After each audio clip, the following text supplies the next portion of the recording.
കഴിഞ്ഞ ക്ലാസ്സിൽ നമ്മൾ ചിന്തിച്ച് ഒന്നുകൂടെ ഒന്ന് പറഞ്ഞാൽ, നമ്മുടെ ക്രിസ്തീയ കുടുംബജീവിതത്തെ സവിശേഷമാക്കുന്ന ഘടകങ്ങൾ എന്താണ്, അതാണ് നമ്മൾ ചർച്ച ചെയ്യാനായിട്ട് ശ്രമിച്ചത്.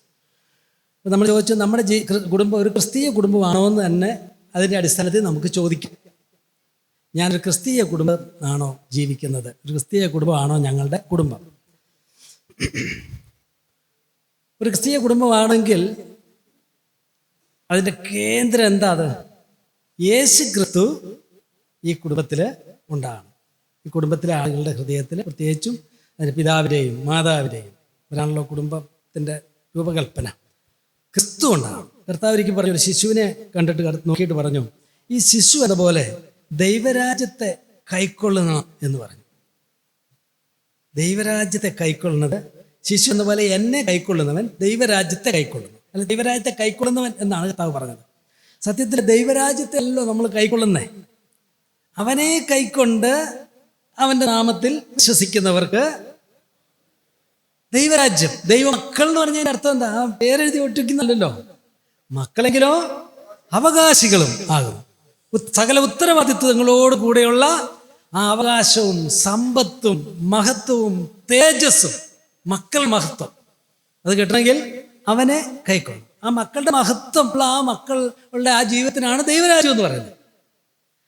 അത് വരണമെങ്കിൽ യേശു ക്രിസ്തുവിനെ ദൈവരാജ്യത്തെ കൈക്കൊള്ളുക എന്ന് പറഞ്ഞു. ദൈവരാജ്യത്തെ കൈക്കൊള്ളുക എന്ന് പറഞ്ഞാൽ പറയാ, ക്രിസ്തുവിനെ കൈക്കൊള്ളും. ക്രിസ്തുവാണ് ദൈവരാജ്യം. നമുക്കറിയാം, ദൈവത്തിൻ്റെ ഭരണപരിപാടി, ദൈവത്തിൻ്റെ കാര്യനിർവഹണ പരിപാടി നമ്മൾ ഈ ലോകത്ത് കാണുന്നത് യേശു ക്രിസ്തുവിലാണ്. പ്രത്യേകിച്ച് ഉയർത്തെഴുന്നേറ്റ് ജീവിക്കുന്ന ക്രിസ്തുവിനെ നമ്മൾ കൈക്കൊള്ളുമ്പോൾ ദൈവരാജ്യത്തെ കൈക്കൊള്ളുകയാണ്. അതുകൊണ്ട് നമ്മുടെ ജീവിതത്തിലേക്ക് യേശു ക്രിസ്തുവിനെ സ്വീകരിക്കുക എന്ന് പറഞ്ഞാൽ അതാണ് രക്ഷിക്കപ്പെടുക എന്ന് നമ്മൾ പറയുന്നത്. അതൊരു ചെറിയ കാര്യമല്ല. അത് നമ്മുടെ ജീവിതത്തെ സമഗ്രമായി ശാശ്വതമായി രൂപാന്തരപ്പെടുത്തുന്ന ഒരു വലിയ കാൽച്ചുവടാണ് നമ്മൾ വെച്ചത്. പ്രത്യക്ഷത്തിൽ വളരെ ചെറുതായിട്ട് തോന്നിയേക്കാം, പക്ഷെ അത് നമ്മുടെ ഡെസ്റ്റിനിയെ ഭാഗധേയങ്ങളെ രൂപാന്തരപ്പെടുത്തിയ, വിപ്ലവകരമായി പരിവർത്തനം ചെയ്ത ഒരു വലിയ ചുവടുവയ്പ്പാണ് നമ്മൾ നടത്തിയത്. പണ്ട് ചന്ദ്രനിൽ മനുഷ്യൻ കാല് കുത്തിയപ്പോഴും അവർ പറഞ്ഞ വാക്കറിയോ? എന്താ പറഞ്ഞത്? ആംസ്ട്രോങ് പറഞ്ഞ എന്താ? മനുഷ്യന് ഒരു ചെറിയ അങ്ങനെ ഒരു കാലപ്പ്, ചരിത്രത്തിന് ഒരു കുതിച്ചു ചാട്ടം. എക്സാക്ട്ലി എനിക്ക് അറിഞ്ഞൂടാ, ഒരു കുതിച്ചു ചാട്ടം. വലിയ കുതിച്ചാട്ടമൊന്നും ചന്ദ്രന് പോയിട്ട് കിട്ടുമെന്ന് ഇന്ന് എനിക്കറിഞ്ഞുകൂടാ. ഇനി ഇരിക്കട്ടെ, ശാസ്ത്രത്തെ നമ്മളങ്ങനെ തുച്ഛീകരിക്കരുതല്ലോ. എന്നാലും ഒരു ചെറിയ കാൽവെപ്പ്, ഒരു കാല് വെച്ചതല്ലേ ഉള്ളൂ ആ മോഡ്യൂളിൽ നിന്നൊരു കാല്. പക്ഷേ ശാസ്ത്ര ലോകത്തെ സംബന്ധിച്ചിടത്തോളം ഒരു വലിയ കുതിച്ചുചാട്ടം. അതിൻ്റെ ഇമ്പാക്റ്റ് എത്രത്തോളം വന്നു എന്നുള്ള ചോദ്യം ഉണ്ടെങ്കിലും വലിയൊരു കുതിച്ചുചാട്ടായിരുന്നല്ലോ. അതുപോലെ രക്ഷിക്കപ്പെടുക എന്ന് പറയുന്നതും നമ്മുടെ കാൽച്ചുവട് ദൈവരാജ്യത്തിലേക്ക് നമ്മൾ കൂടെ വെക്കുക, എന്നിട്ട് നമ്മൾ അങ്ങോട്ട് കയറിക്കുക. അതിൻ്റെ ഇമ്പാക്റ്റ് നമ്മുടെ ജീവിതത്തിൻ്റെ ഭാഗത്തെ വ്യത്യാസപ്പെടുത്തിയാണ്. ക്രിസ്തുവിനെ കൈക്കൊള്ളുക. അങ്ങനെ കൈക്കൊണ്ട ഒരു കുടുംബമാണ് ഒരു ക്രിസ്തീയ കുടുംബം. ലോകപ്രകാരമുള്ള വിലയിരുത്തലുകളല്ല, ആത്മീകമായിരിക്കുന്ന ഒരു വിലയിരുത്തൽ നടത്തിയാൽ നമ്മൾ ഉയർന്ന തലങ്ങളിൽ വ്യാപരിക്കുന്ന മനുഷ്യരാണെന്ന് നമ്മൾ തിരിച്ചറിയണം. ഈ ലോകപ്രകാരം എന്തെല്ലാം പരാജയങ്ങൾ വന്നാലും, ഏത് നിലയിൽ വന്നാലും നമ്മളെ ഉയർത്തി നിർത്തിയിരിക്കുന്നത് സ്വർഗ്ഗസ്ഥലങ്ങളിലാണ് എന്ന് നമ്മൾ ഓർക്കണം. അപ്പോൾ ദൗത്യം അതാണ്. അപ്പോൾ ക്രിസ്തു വന്നാൽ തത്വങ്ങൾ, നമ്മളെ നിയന്ത്രിക്കുന്ന അടിസ്ഥാന തത്വങ്ങൾ മാറും, നമ്മുടെ അധികാര വ്യവസ്ഥയ്ക്ക് മാറ്റം വരും, നമ്മുടെ മൂല്യങ്ങൾക്ക്, ചരിത്രങ്ങളെ നിർണ്ണയിക്കുന്ന കാര്യങ്ങൾക്കൊക്കെ അതിൻ്റെതായ സവിശേഷതകൾ വന്നു, നമ്മുടെ ലക്ഷ്യങ്ങൾക്ക് വ്യത്യാസം വന്നു.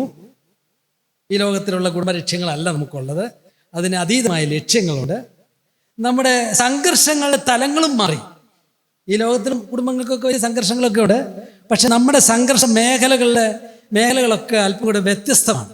ആ പോരാട്ടം ഇനി ഒരു ഭൗതിക പോരാട്ടമല്ല, അതൊരു ആത്മീക പോരാട്ടമായിട്ട് തിരികെയാണ്. നമ്മുടെ പോരാട്ടങ്ങൾക്ക് ഒരാത്മീയ തലം വന്നു. അതിനെ അതിജീവിക്കുന്ന മാർഗങ്ങൾക്കും വ്യത്യാസം വന്നിട്ടുണ്ട്. കാരണം ഇത് വേറൊരു പോരാട്ട തലമല്ലേ. അപ്പം ഈ ലോകത്തിലെ പോരാട്ടങ്ങളെ തലമല്ല, അതിൻ്റെ യുദ്ധ ആയുധങ്ങളല്ല നമ്മുടെ ആയുധങ്ങൾ, വേറൊരു ആയുധങ്ങളാണ് എടുത്തിരിക്കുന്നത്. അപ്പം ഈ ഒരു വസ്തുതയാണ് ആദ്യം ഞാൻ പറയാനായിട്ട് ശ്രമിച്ചത്. ക്രിസ്തു വന്നപ്പോൾ ഒരു പുതിയ ലോകം, ഒരു പുതിയ ജീവിതം, ഒരു പുതിയ ലക്ഷ്യം, ഒരു പുതിയ മൂല്യം, ഒരു പുതിയ സംഘർഷം, പുതിയ ഭാരം, പുതിയ കാര്യങ്ങൾ കർത്താവ് കൊണ്ടുവന്നു. പഴയതല്ല, പുതിയതാണിത്. സക്കായിയുടെ വീട്ടിലേക്ക് കർത്താവ് വന്ന സമയത്ത് കർത്താവ് പറയുന്ന വാക്കുണ്ടല്ലോ, ഇന്ന് ഞാൻ നിന്റെ വീട്ടിൽ പാർക്കേണ്ടതാകുന്നു എന്ന് പറയുക. സക്കായി അവനെ വീട്ടിൽ കൈക്കൊണ്ടു. പിന്നെ നമ്മൾ കാണുന്നത് ഒരു പരിവർത്തനമാണ്. എന്താ പരിവർത്തനം? സക്കായി എഴുന്നേറ്റ് നിന്ന് ലോകത്തിൽ ആരും പറയാത്ത ഒരു കാര്യം പറയുകയാണ്. ഞാൻ എൻ്റെ സ്വത്തിൽ പകുതി ദരിദ്രർക്ക് പിടിച്ചു പറിച്ച് 4 ഇരട്ടി തിരിച്ചു കൊടുക്കുന്നു. ഇത്ര കാറ്റക്ലിസ്മിക്കായ, ഇത്ര ഭയങ്കരമായ ഒരു വ്യതിയാനം എത്തി. എന്താ? യേശു എൻ്റെ വീട്ടിലേക്ക് വന്നു.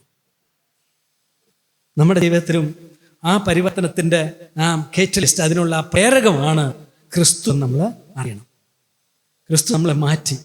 നമ്മൾ അറിഞ്ഞാലും അറിഞ്ഞില്ലെങ്കിലും, മറ്റുള്ളവർ കണ്ടാലും കണ്ടില്ലെങ്കിലും നമ്മൾ ആ പഴയ ആളുകൾ അല്ല. പുതിയ നിയമം വായിച്ചു നോക്കിയാൽ നമുക്കറിയാം, അപ്പോസ്തലന്മാർ എഴുതിയ എഴുത്തുകളെല്ലാം നിങ്ങൾ അറിയണം, നിങ്ങൾ മനസ്സിലാക്കണം, നിങ്ങൾ ഗ്രഹിക്കണമെന്നാണ് പറഞ്ഞത്. നിങ്ങൾ ആരാന്ന് നിങ്ങൾ ഗ്രഹിക്കണം. യോഹന്നാന്റെ ലേഖനം വായിച്ചു നോക്കിയേ, നിങ്ങൾ അറിയില്ല എന്നാ ചോദിക്കുന്നത്. കാൺമിൻ നാം ദൈവമക്കൾ എന്ന് വിളിക്കപ്പെടുവാൻ പിതാവ് എത്ര വലിയ സ്നേഹം നമുക്ക് നൽകിയിരിക്കുന്നു. നാം അങ്ങനെ ആകുന്നു. ആകുമെന്നല്ല, ആകാമെന്നല്ല, നമ്മൾ ആകുന്നു. അതുകൊണ്ട് നമുക്ക് എന്താ കിട്ടാനിരിക്കുന്ന അറിയുമോ? അതുകൊണ്ട് നമ്മൾ എങ്ങനെ ഇവിടെ ജീവിക്കണമെന്ന് അറിയാവുന്നു. അപ്പൊ പലപ്പോഴും ഈ തിരിച്ചറിവിന്റെ കുറവാണ്. അതുകൊണ്ടാണ് അപ്പോസ്തലന്മാർ പ്രാർത്ഥിച്ചപ്പോഴൊക്കെ അവരുടെ ഹൃദയത്തെ പ്രകാശിപ്പിച്ചിട്ട് അവന് വിളിയാലുള്ള ആശ ഇന്നതെന്ന് തിരിച്ചറിയണം. കർത്താവ് നമ്മളെ വിളിച്ചത് കൊണ്ട് നമ്മൾ ആരാണെന്നുള്ള സത്യം ഞങ്ങൾക്കൊന്നും മനസ്സിലായിരുന്നെങ്കിൽ, അതൊന്ന് മനസ്സിലാക്കി തന്നാൽ നമ്മൾ ഈ ജീവിക്കുന്ന ജീവിതത്തിൽ വ്യത്യാസം വരുത്തുന്നു. അതാണ് ആമോസ് പറഞ്ഞത്, ഹോശേയ പറഞ്ഞത്, പരിജ്ഞാനമില്ലാത്തതുകൊണ്ട് എൻ്റെ ജനം നശിച്ചു പോകുന്നു എന്നും പറഞ്ഞത്. ആരാന്നറിയുമെന്ന് ആ കണ്ണ് നമുക്ക് തുറന്നു കിട്ടണം. കർത്താവ് പറയാൻ ശ്രമിച്ചത് മുഴുവൻ അതാ. ലോകത്തിൽ വന്ന് കർത്താവ് പറയാൻ ശ്രമിച്ചത് അതാ. ദൈവത്തെപ്പറ്റി, സ്വർഗത്തെപ്പറ്റി, മനുഷ്യനെപ്പറ്റി, ക്രിസ്തുവിൽ അവനുള്ള അനുഗ്രഹത്തെപ്പറ്റി പറയാനാണ് ശ്രമിച്ചത്. ശിഷ്യന്മാർക്ക് ആദ്യം മനസ്സിലായില്ല. പക്ഷെ പുനരുദ്ധാനം കഴിഞ്ഞപ്പോൾ അവർക്ക് കാര്യങ്ങൾ തിരിയാനായിട്ട് തുടങ്ങി. അപ്പോഴാണ് തിരിഞ്ഞത്. അതിനും അവർക്ക് തിരിഞ്ഞില്ല യേശു എന്തായി പറയുന്നത്. ഈ ലോക പരിപാടിയാണെന്ന് ഓർത്തു. ഒരുപക്ഷെ യോഹന്നാസ്നാപകന് പോയി ശരിക്കും തിരിഞ്ഞോ എന്ന് നമുക്ക് സംശയമുണ്ട്. പുനരുദ്ധാനം കഴിഞ്ഞപ്പോൾ അവർ വേറൊരു ലോകത്തിലാണ്, ഒരു ഇൻ ട്രാൻസ് എന്ന് പറയും, ഒരു ദൈവരാജ്യത്തിൻ്റെ ട്രാൻസിൽ അവർ നടക്കുന്നത്. അതുകൊണ്ട് ലോകത്തിന് അവരെ മനസ്സിലായില്ലോ. അപ്പം നമ്മൾ ആ തിരിച്ചറിവ് നമുക്ക് വരണം. ക്രിസ്തുവിലുള്ള മനുഷ്യരാണ് നമ്മൾ എന്നാണ് ഞാൻ പറയാനായിട്ട് ശ്രമിച്ചത്. ഇതിൻ്റെ രണ്ടാമത്തെ കാര്യം, നമ്മുടെ വെല്ലുവിളികളെ പറ്റി പറയണമെന്ന് പറയും. കുടുംബജീവിതം, ക്രിസ്തീയ കുടുംബ വ്യവസ്ഥ നേരിടുന്ന വെല്ലുവിളികൾ. അത് ഒരുപാട് പറയേണ്ട ആവശ്യമില്ല, എല്ലാവർക്കും അറിയാം ഒരർത്ഥത്തിൽ, അല്ലേ? ഇപ്പം എല്ലായിടത്തും പ്രസംഗിക്കുന്നതും കേൾക്കുന്നതും ഒക്കെ ഈ വെല്ലുവിളികളെ പറ്റിയാണ്. ഇന്നത്തെ സംസ്കാരം എങ്ങനെയാണ് ലോകത്തെ ദുസ്വാധീനം ചെയ്യുന്നതെന്നും നമ്മളെയും നമ്മുടെ മക്കളെയൊക്കെ തന്ത്രപൂർവ്വം വശീകരിക്കുന്നതെന്നും നമ്മൾ കണ്ടുകൊണ്ടിരിക്കുകയാണ്. എല്ലാവർക്കും ഒരളവിൽ അറിയാം, അതിൻ്റെ കാരണങ്ങളൊക്കെ അറിയാം. ഒരു വിചിന്തനത്തിനുള്ള ഒരു ശ്രമമാണ് ഞാനിവിടെ നടത്തുന്നത്. ഒരു പുതിയ കാര്യമൊന്നും പ്രത്യേകിച്ച് പറയാൻ അതില്ല എന്ന് എനിക്ക് തോന്നും. സദൃശവാക്യത്തിൽ 1-ാം അധ്യായത്തിൻ്റെ 10 മുതലുള്ള വാക്യങ്ങളിൽ സദൃശവാക്യക്കാരൻ നൽകുന്ന ഒരു ഉപദേശമുണ്ട്. മകനെ, പാപികൾ നിന്നെ വശീകരിച്ചാൽ വഴിപ്പെട്ടു പോകരുത്. ഞങ്ങളോടുകൂടെ വരിക, രക്തത്തിനായി പതിയിരിക്കുക, നിർദോഷിയെ കാരണം കൂടാതെ പിടിക്കാൻ ഒളിച്ചിരിക്കുക. പാതാളം പോലെ അവരെ ജീവനോടെയും കുഴിയിലിറങ്ങുന്നവർ പോലെ അവരെ സർവാംഗമായി വിഴുങ്ങിക്കളയുക. നമുക്ക് വിലയേറിയ സമ്പത്തൊക്കെയും കിട്ടും. നമ്മുടെ വീടുകളെ കൊള്ള കൊണ്ട് നിറയ്ക്കാം. നിനക്ക് ഞങ്ങളോടുകൂടെ സമാസം കിട്ടും. നമുക്ക് എല്ലാവർക്കും സഞ്ചി ഒന്നായിരിക്കും എന്നിങ്ങനെ അവർ പറഞ്ഞാൽ, മകനെ, നീ അവരുടെ വഴിക്ക് പോകരുത്. നിന്റെ കാൽ അവരുടെ പാതയിൽ വെക്കുകയും അരുത്. അവരുടെ കാൽ ദോഷം ചെയ്യാൻ ഓടുന്നു, രക്തം ചൊരിയാൻ അവർ എത്തപ്പെടുന്നു. അപ്പോൾ ഒരു ആകർഷണം മക്കളെയൊക്കെ ആകർഷിക്കുക. അപ്പം അപ്പം പറയാം ഇങ്ങനെ ഈ വഴിക്ക് പോകരുതെന്ന്. അതിനല്ലേ നമുക്കും നമ്മളോടും നമ്മുടെ മക്കളോടും ഒക്കെ പറയാനുള്ള കാര്യം. ഈ ലോകത്തിൻ്റെ ദുഷിച്ച സ്വാധീനങ്ങളിലേക്ക്, അതിൻ്റെ സംസ്കാരത്തിലേക്ക് നിങ്ങൾ വശീകരിക്കപ്പെട്ട് പോകരുത് എന്നൊരു കാര്യം. വിവാഹത്തിൻ്റെ വെല്ലുവിളിയായിട്ട് പറയുമ്പോൾ, ഞാൻ ഈ കഴിഞ്ഞ ദിവസം ഒരു കല്യാണത്തിന് വേണ്ടി വിവാഹത്തെ പറ്റി ഈ ലോകത്തിലുള്ള ആളുകൾ എന്താ പറയുന്നത് എന്ന ഒരു പരിശോധന നടത്തി. ഇപ്പോൾ ഗൂഗിളിലാണല്ലോ നമ്മൾ സെർച്ച് ചെയ്യുന്നത്. അപ്പോൾ സെർച്ച് ചെയ്തപ്പോൾ അവർ 1-2 ഡിക്ഷണറികളിൽ പറഞ്ഞിരിക്കുന്ന വാക്കുകൾ ഞാൻ കണ്ടു. അതിനകത്ത് വിവാഹത്തെപ്പറ്റി പറഞ്ഞ ഒരു നിർവചനം, marriage is also called matrimony or wedlock Marriage, also called matrimony or wedlock, is a culturally and often legally recognized union between two people called spouses. Spouses എന്ന് പറഞ്ഞാൽ ദമ്പതികൾ എന്ന് വിളിക്കുന്ന രണ്ട് വ്യക്തികൾ തമ്മിലുള്ള ഒരു ഒരു ഒരു നിയമാനുസൃതമായിരിക്കുന്ന ഒരു യൂണിയനാണ് കല്യാണം. ദമ്പതികൾ എന്ന് വിളിക്കുന്ന ഓർക്കണം, ആരെയും വിളിക്കാം, ഏതവനെയും വിളിക്കാം, നമുക്കറിയാലോ. ഇപ്പോഴേ ദമ്പതികൾ വിളിക്കാം, അത് ഏതോ ഡിക്ഷണറിയിലുള്ള അവരുടെ ഒരു വിക്കിപീഡിയ ആണോ എൻസൈക്ലോപീഡിയ ബ്രിട്ടാനിക്കാണെന്നല്ല, അതിലുള്ളൊരു നിർവചനമാണ്. എന്താണ് ഒരു ക്രിസ്തീയ വിവാഹത്തിന് നമ്മൾ കൊടുക്കുന്ന നിർവചനം? വേറൊരു നിർവചനമാണ് അല്ലേ, ഒരു സമഗ്രമായ നിർവചനം നമുക്കുണ്ട്. അപ്പം നമ്മൾ വിവാഹം കഴിച്ചത് അങ്ങനെയാണ്, നമ്മുടെ മക്കളെയും നമ്മൾ ഒരുക്കേണ്ടത് അതിനാണ്. പ്രായപൂർത്തിയായ ഒരു പുരുഷനും പ്രായപൂർത്തിയായ ഒരു സ്ത്രീയും, പ്രായപൂർത്തി വേണം അല്ലേ. അപ്പം ചൈൽഡ് മാരേജ് ഒന്നും പറ്റിയല്ല. അപ്പം നമ്മൾ പുതിയ കണ്ടുപിടുത്തം ഇത് പഴയതാണോ എന്ന് വെച്ചാൽ അത്ര പഴയതല്ലല്ലോ. ഈ നമ്മുടെ തൊട്ട് മുമ്പത്തെ തലമുറകളിലൊക്കെ നമ്മുടെ സംസ്കാരത്തിലൊക്കെ ആളുകളെ കെട്ടിച്ചപ്പോഴാണ് കൊച്ചു കുഞ്ഞുണ്ടാകുമ്പോൾ തന്നെ അതിനെ കല്യാണം കഴിപ്പിച്ചു വെക്കുകയൊക്കെ ചെയ്യുമായിരുന്നു. അവരുടെ തീരുമാനത്തിൽ പോലും സാധ്യതയില്ലായിരുന്നു. അപ്പം പ്രായപൂർത്തിയായ ഒരു പുരുഷൻ പ്രായപൂർത്തിയായ ഒരു സ്ത്രീയാണ് കല്യാണം കഴിക്കേണ്ടത്. ആദവയൊക്കെ പ്രായപൂർത്തിയായിട്ടല്ലേ കല്യാണം കഴിച്ചപ്പോൾ തന്നെ പറഞ്ഞില്ലേ, അവളെ കണ്ടപ്പോൾ തന്നെ പറഞ്ഞില്ലേ, ഇവളെ നരനിൽ നിന്ന് എടുത്തിരിക്കുക, അവൾക്ക് നാരി എന്ന് പേരാവും, അവർ പേരൊക്കെ ഇട്ടു എന്നൊക്കെ പറയുന്നതൊക്കെ ഒരു പ്രായപൂർത്തിയുടെ രംഗമുണ്ട്. അവർ ഒരുമിച്ച് ജീവിച്ച് മക്കളെ ജനിപ്പിച്ച് വളർത്തുന്നതിനായി. എന്തിനായി ഒരുമിച്ച് ജീവിക്കുന്നത്? ചുമ്മാ ഒരുമിച്ച് ജീവിക്കാനാണ് ഈ കല്യാണം. എന്തിനാ? മക്കളെ ജനിപ്പിക്കുക എന്നുള്ള ഒരു പർപ്പസ്. ഞാൻ ആ നിർവചനം എഴുതിയപ്പോൾ ഇങ്ങനെ എഴുതണോ അങ്ങനെ എഴുതണോ എന്ന് ഓർത്തു. മക്കളെ ജനിപ്പിച്ച് വളർത്തുന്നതിനായി ഒരുമിച്ച് ജീവിച്ച് എന്നാണോ എഴുതേണ്ടത്? ഒരുമിച്ച് ജീവിച്ച് മക്കളെ ജനിപ്പിച്ച് വളർത്തുകയും ചെയ്യണമെന്നാണോ എഴുതേണ്ടത്? എന്തിനാ നമ്മൾ ഒരുമിച്ച് ജീവിക്കുന്നത്? പ്രായപൂർത്തിയായ പുരുഷനും പ്രായപൂർത്തിയായ സ്ത്രീ ഒരുമിച്ച് ജീവിക്കുന്നത് എന്തിനാ? എന്താ പർപ്പസ്? ഇന്നത്തെ ലോകത്തിൽ മക്കളെ ജനിപ്പിച്ച് വളർത്തുക എന്നുള്ളത് ഒരു ഒരു എസെൻഷ്യൽ അല്ലെന്ന് മാത്രമേ പറയൂ. എനിക്ക് ഒരു ഭാരമായിട്ടാണ് പലപ്പോഴും കണക്കാക്കുന്നത്. പക്ഷെ ക്രിസ്തീയ വിവാഹത്തിൻ്റെ രീതി നോക്കിയാൽ മക്കളെ ജനിപ്പിച്ച് വളർത്തുക എന്ന പർപ്പസിലാണ് വിവാഹം. അപ്പോൾ ആളുകൾ ചോദിക്കും, അപ്പോൾ കല്യാണം പ്രായപൂർത്തി കുറച്ച് പ്രായമൊക്കെ കഴിഞ്ഞ് വയസ്സായിട്ട് ഒറ്റയ്ക്ക് താമസിക്കുക, ഒരു കൂട്ടായിട്ട് എന്ന് ചോദിച്ചാൽ അക്സെപ്റ്റൻസ്, അതാണ് കല്യാണം എന്ന് പറയാൻ പറ്റുമോ? അങ്ങനത്തെ അക്സെപ്റ്റൻസ് ഒക്കെ ഈ ലോകത്തിലുണ്ട്.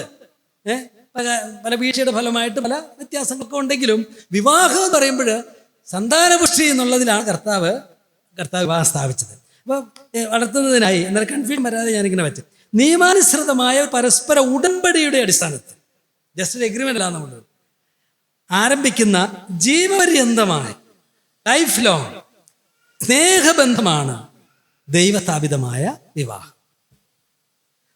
അപ്പം ഇതാണ് നിർവചനമെങ്കിൽ എന്തെല്ലാം അടിസ്ഥാന സത്യങ്ങൾ ഒരു വിവാഹത്തിനുണ്ട്?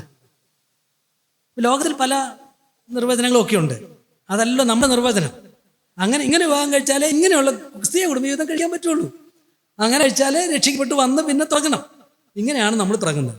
ഒന്നാമത് ദൈവസ്ഥാപിതമാണ് വിവാഹം എന്നുള്ളത് വളരെ പ്രധാനമല്ലേ? മനുഷ്യൻ്റെ കണ്ടുപിടുത്തൊന്നും അല്ല. സ്ത്രീ പുരുഷ ബന്ധമാണെന്നുള്ളത് വളരെ വ്യക്തമല്ലേ? ഹെറ്ററോസെക്ഷൽ റിലേഷൻഷിപ്പ്, സ്ത്രീയും പുരുഷനുമാണ് വിവാഹം കഴിക്കുന്നത്, അല്ലാതെ വളരും മൃഗങ്ങളും ഒന്നുമല്ല. ഇങ്ങനെയുള്ള ചിന്തകളൊക്കെ ഉണ്ട്. അതുപോലെ ലൈംഗികതയുണ്ട്. ഞാൻ നേരിട്ട് അതിൽ ഉൾപ്പെടുത്തിയിട്ടില്ലെങ്കിലും അത് വളരെ പ്രധാനമാണ്. സെക്ഷുവൽ റിപ്രൊഡക്ഷൻ, പ്രത്യുൽപാദനം എന്ന് പറയുമ്പോൾ ലൈംഗികത എന്നുള്ളൊരു ആശയം വരുന്നുണ്ട്. അതിനകത്ത് ഒരു റിപ്രൊഡക്റ്റീവ് പ്രോഗ്രാമാണിത്. ലൈംഗികത അനുവദിച്ച ഏകബന്ധം. കർത്താവ് ഇതിന് പുറത്ത് ലൈംഗികതയ്ക്ക് ഒരു അനുവാദവും കർത്താവ് കൊടുത്തിട്ടില്ല, ദൈവം കൊടുത്തിട്ടില്ല. വിവാഹം കഴിക്കട്ടെ എന്നാ അപ്പസ്വലൻ പറഞ്ഞില്ലേ, അതിനേക്കാൾ വിവാഹം കഴിക്കട്ടെ. വിവാഹം ലൈംഗിക തൃപ്തിയുടെ ഏക മാർഗമായിട്ട് ദൈവവചനം വെച്ചിരിക്കുന്നു. ജീവപര്യന്തം, അങ്ങനെ ഡിവോഴ്സ് എന്നുള്ളൊരു കോൺസെപ്റ്റ്, അതൊക്കെ അതിൻ്റെ ഇടയിൽ കയറി വന്ന പിന്നീട് വന്നതായിരിക്കുന്ന അപജയങ്ങളാണ്. അതല്ല മോശ അനുവദിച്ചു എന്ന് പറയുമ്പോഴും അല്ലെങ്കിൽ ബൈബിൾ പുതിയ നിയമത്തിന്റെ വെളിച്ചത്തിലൊക്കെ നമ്മൾ അതിനെ കാണുമ്പോൾ അതിനെ എങ്ങനെ കാണുന്നു എന്നുള്ളത് എങ്ങനെയൊക്കെ കണ്ടാലും അത് അതിൻ്റെ ഐഡിയൽ അല്ല, അതിൻ്റെ അപജയങ്ങളുടെ ഭാഗത്താണ് അതൊക്കെ കിടക്കുന്നത്. അതുപോലെ ഉടമ്പടി ബന്ധം ഒരു എഗ്രിമെൻ്റ് അല്ല, ഒരു പരസ്പര എഗ്രിമെൻ്റ് അല്ല, രണ്ടുപേർ കണ്ടീഷൻ എഗ്രിമെൻ്റ് അല്ല, ഇതൊരു ഒരു കവനൻ്റാണ്. ഞാൻ നിന്നെ സ്നേഹിക്കും, യു വിൽ ബി നെയിംഡ്, ഞാൻ നിന്റെ പേരിൽ അറിയപ്പെടും എന്നാണ് ഒരു പെൺകുട്ടി പുരുഷനോട് പറയുന്നത്. I will be known by your name, called by your name, അറിയപ്പെടാം എന്നാണ്. അപ്പം അതിന് കണ്ടീഷൻ വെച്ചിട്ടല്ല. അതുപോലെ സ്നേഹബന്ധം, ഇതൊരു സ്നേഹബന്ധമാണ്. സ്നേഹമാണ് വിവാഹത്തിലെ ബന്ധത്തിലെ ആത്മാവ് എന്ന് പറയുന്നത്. അതൊക്കെ എവിടെയാണ് മറ്റു അതില്ലാതെ ആകുമ്പോൾ വിവാഹത്തിൻ്റെ അതിൻ്റെ ഐഡന്റിറ്റി ചോദ്യം ചെയ്യപ്പെടും. അതുപോലെ ഒരു സമഗ്രമായിരിക്കുന്ന ബന്ധമാണ്. ഇതൊരു ഇതാണ് ക്രിസ്തീയ വിവാഹം. ഇത് മനസ്സിലാക്കിയിട്ടല്ലേ നമ്മൾ കല്യാണം കഴിക്കുന്നത്, അതിൽ നമ്മുടെ മക്കളെ കല്യാണം കഴിക്കുന്നത്. അപ്പോൾ ഈ ലോകത്തിൽ നിന്നും എനിക്കൊന്നും വേണ്ട എന്ന് പറയുമ്പോൾ ഈ ലോകത്തിൻ്റെ പിന്നാലെ പോകുമ്പോൾ ഇതിനൊക്കെ എതിരെ ഈ ലോകത്തിലെ വിവാഹത്തിൻ്റെ ഡെഫിനിഷൻ നോക്കിയാൽ നമ്മൾ ഈ പറഞ്ഞ കാര്യം ഒന്നും ഇല്ല എന്നുള്ളതാണ് അതിനെ ശ്രദ്ധേയമാക്കി തീർക്കുന്ന കാര്യം. ഇതിലൊന്നുമില്ല, ഈ പറഞ്ഞ കാര്യം ഒന്നും അതിനകത്ത് ഇല്ല. രണ്ടുപേര് തമ്മിൽ ലീഗലി സാങ്ഷൻഡ്. പ്രത്യേകിച്ചും കല്യാണങ്ങൾ എന്നൊക്കെ പറയുന്നത് ലൈംഗികതയ്ക്ക് വിവാഹം വേണ്ട, ഇപ്പോൾ സഹജീവനമൊക്കെ അല്ലേ. കുറേ കാലം ഒരുമിച്ച് ജീവിച്ചിട്ട് പിന്നെ ഒരു കല്യാണം കഴിക്കാൻ തീരുമാനിച്ചു എന്ന് പറയുമ്പോൾ പിന്നെ എന്താ കല്യാണം കഴിക്കണം നമ്മുടെ മനസ്സിലൊരു ചോദ്യം വരും. പിന്നെ ഒരു കല്യാണം കഴിക്കുന്നത് അത് അവരുടെ മക്കളുടെ സ്വത്തിൻ്റെ വിഭജനം, മക്കളുടെ അവകാശങ്ങളൊക്കെ പറഞ്ഞ് കുറേ ലീഗലായ ഇഷ്യൂസ്. സ്നേഹവും ലൈംഗികതയും ഒരുമിച്ച് ജീവിക്കലും ഒക്കെ അതിന് കല്യാണം വേണ്ട എന്നുള്ളത് ചെയ്ത് എന്തെല്ലാം. അപ്പം അങ്ങനത്തെ കല്യാണങ്ങളാണ് ലോകത്തിൽ ഉള്ളത്. അപ്പം നമ്മെ സംബന്ധിച്ചിടത്തോളം ഈ ക്രിസ്തീയ കോൺസെപ്റ്റിനാണ് ഇന്നത്തെ ലോകം വലിയ വെല്ലുവിളികൾ ഉയർത്തുന്നത്. നിയമപരമായ വെല്ലുവിളി, സാംസ്കാരികമായ വെല്ലുവിളി, ഫിലോസോഫിക്കലായ വെല്ലുവിളി, എല്ലാ തരത്തിലും അത് ഇല്ലാതാക്കാനുള്ള ശ്രമം. ഇത് പറയുമ്പോൾ ഒരു കാര്യം കൂടെ ഞാൻ എടുത്തു പറയാൻ ആഗ്രഹിച്ചത്, സത്യത്തിൽ ഇപ്പോഴല്ല യാഥാർത്ഥിക വെല്ലുവിളികൾ നവീന ആശയങ്ങൾ എന്ന് പറഞ്ഞു നമ്മുടെ ഹെഡിങ്ങിൽ. സത്യത്തിൽ നവീനമല്ല എന്നുള്ളതാണ്. വിവാഹത്തിനെതിരെയുള്ള വെല്ലുവിളികൾ നവീനമല്ല, അത് യോഗം ഉണ്ടായ കാലം മുതൽ ഇതിന് വെല്ലുവിളി തുടങ്ങിയിട്ടുണ്ട്. പുതുമയായിട്ടൊന്നുമില്ല, അന്നുമുണ്ട്. നമ്മൾ വിചാരിക്കുന്നുണ്ടോ പഴയ കാലത്തെ കല്യാണങ്ങളൊക്കെ നല്ലത് വിചാരിച്ചാണ് ഇരിക്കണം, ഇപ്പോഴാണ് മോശമായത്. പഴയ കാലത്തും വളരെ മോശമായിരുന്നു. പ്രത്യേകിച്ചും പല സംസ്കാരങ്ങളിലുള്ള കല്യാണങ്ങളൊക്കെ നിങ്ങൾ എടുത്തു നോക്കി, എന്ത് വിചിത്രവും വികലവും വിഭ്രമജനകവുമായ വിവാഹ രീതികൾ. അങ്ങനെയൊക്കെ ആയിരുന്നു സംസ്കാരങ്ങൾ ഉണ്ടായിരുന്നത്. പിന്നെ എങ്ങനെയാണ് ഇപ്പം വെല്ലുവിളി എന്ന് പറയുന്നത്? ക്രിസ്തീയ വിശ്വാസത്തിൻ്റെ പ്രചാരം നിമിത്തം, സുവിശേഷത്തിൻ്റെ മുന്നേറ്റം നിമിത്തം ഈ ലോകത്തിലുള്ള ഈ വഷളായ വിചിത്രമായ വിവാഹ രീതികളെയൊക്കെ പുറകോട്ട് തള്ളി ഇതാണ് ശരിയായ വിവാഹ രീതി എന്നുള്ള ഒരു പൊതുവീക്ഷണം ക്രിസ്തീയത ലോകത്തിന് സംഭാവന ചെയ്തു. It was a going back to the original. അത് ചെയ്തത് ക്രിസ്തീയ വിശ്വാസത്തിന് പ്രചാരമാണെന്നുള്ളതാണ് സത്യം. ഇപ്പൊ ഇന്ത്യയിലെ കല്യാണങ്ങളൊക്കെ എടുത്തു നോക്കി എങ്ങനെയായിരുന്നു? ഐഡലൈസ് ചെയ്യുന്ന പല വിവാഹങ്ങൾ എടുത്താൽ നമ്മൾ അനുകരിക്കേണ്ട വിവാഹങ്ങളല്ല. മതപരമായി ഐഡലൈസ് അവർ വലുതാക്കി വെച്ചിരിക്കുന്നതും നമ്മുടെ ശലോമോനെ പോലെയൊക്കെ ഉള്ള വിവാഹങ്ങളൊക്കെയാണ് വെച്ചിരിക്കുന്നത്. അനുകരിക്കത്തക്കതല്ല. മറ്റു പല കാഴ്ചപ്പാടുകളിലെ വിവാഹങ്ങൾ അനുകരണീയമല്ല. ഇപ്പം ഇന്ത്യയിൽ തന്നെ നിയമം ഉണ്ടാക്കാൻ ശ്രമിക്കുന്നത് എന്തുകൊണ്ടാണ്? കാര്യം ഇന്നലെ ഞാൻ വായിച്ചു, നമ്മുടെ പുരാണങ്ങളിലൊക്കെ ഇങ്ങനെയാണ് പറഞ്ഞിരിക്കുന്നത് എങ്കിലും ഇന്ത്യയിൽ എല്ലാ കാലവും ഏക ഭാര്യ ഏക ഭർത്താവ് എന്ന കാഴ്ചപ്പാടാണ് പുലർത്തിയിരുന്നതെന്നാണ് പറയുന്നത്. വസ്തുക്കളിൽ അങ്ങനെയൊന്നും ആയിരുന്നില്ല. ഇന്നലെ തന്നെ ഞാൻ പത്രത്തിൽ വായിച്ചപ്പോൾ ഒരു പെൺകുട്ടി 2 ചേട്ടന്മാരെ അടുത്ത് നിർത്തിയിട്ട് കല്യാണം കഴിച്ച് പറയുക, 2 താലി അവളുടെ കട്ടി 2 താലി ഇട്ട് 2 ഭർത്താക്കന്മാരെ. അതൊക്കെ ആഘോഷിക്കാനും ആളുകളുണ്ട്, ഭയങ്കര ആഘോഷം. വേറൊരു വാർത്ത ഞാൻ കണ്ടത്, ഭർത്താവ് ഭാര്യയെ കാമുകര് കല്യാണം കഴിപ്പിച്ചു കൊടുത്തു, മക്കളും കൊടുക്കും. എന്നിട്ട് പത്രത്തിന് ഫ്രണ്ട്, അതൊക്കെ വലിയ പുരോഗമനം എന്നാണ് അതിന് പറയുന്നത്. ഇതൊക്കെ വലിയ കാര്യം. അതൊക്കെ എതിര് പറഞ്ഞാൽ ഒന്നും കൊള്ളാത്ത പഞ്ചൻ എന്ന് നമ്മളെ പറയും. അപ്പം പണ്ട് ഏതൊരു ഫ്രാങ്കൻസ്റ്റൈൻ്റെ കഥയിലോ ഏതൊരു കഥയെ പറഞ്ഞ പോലെ good has become evil and evil has become good.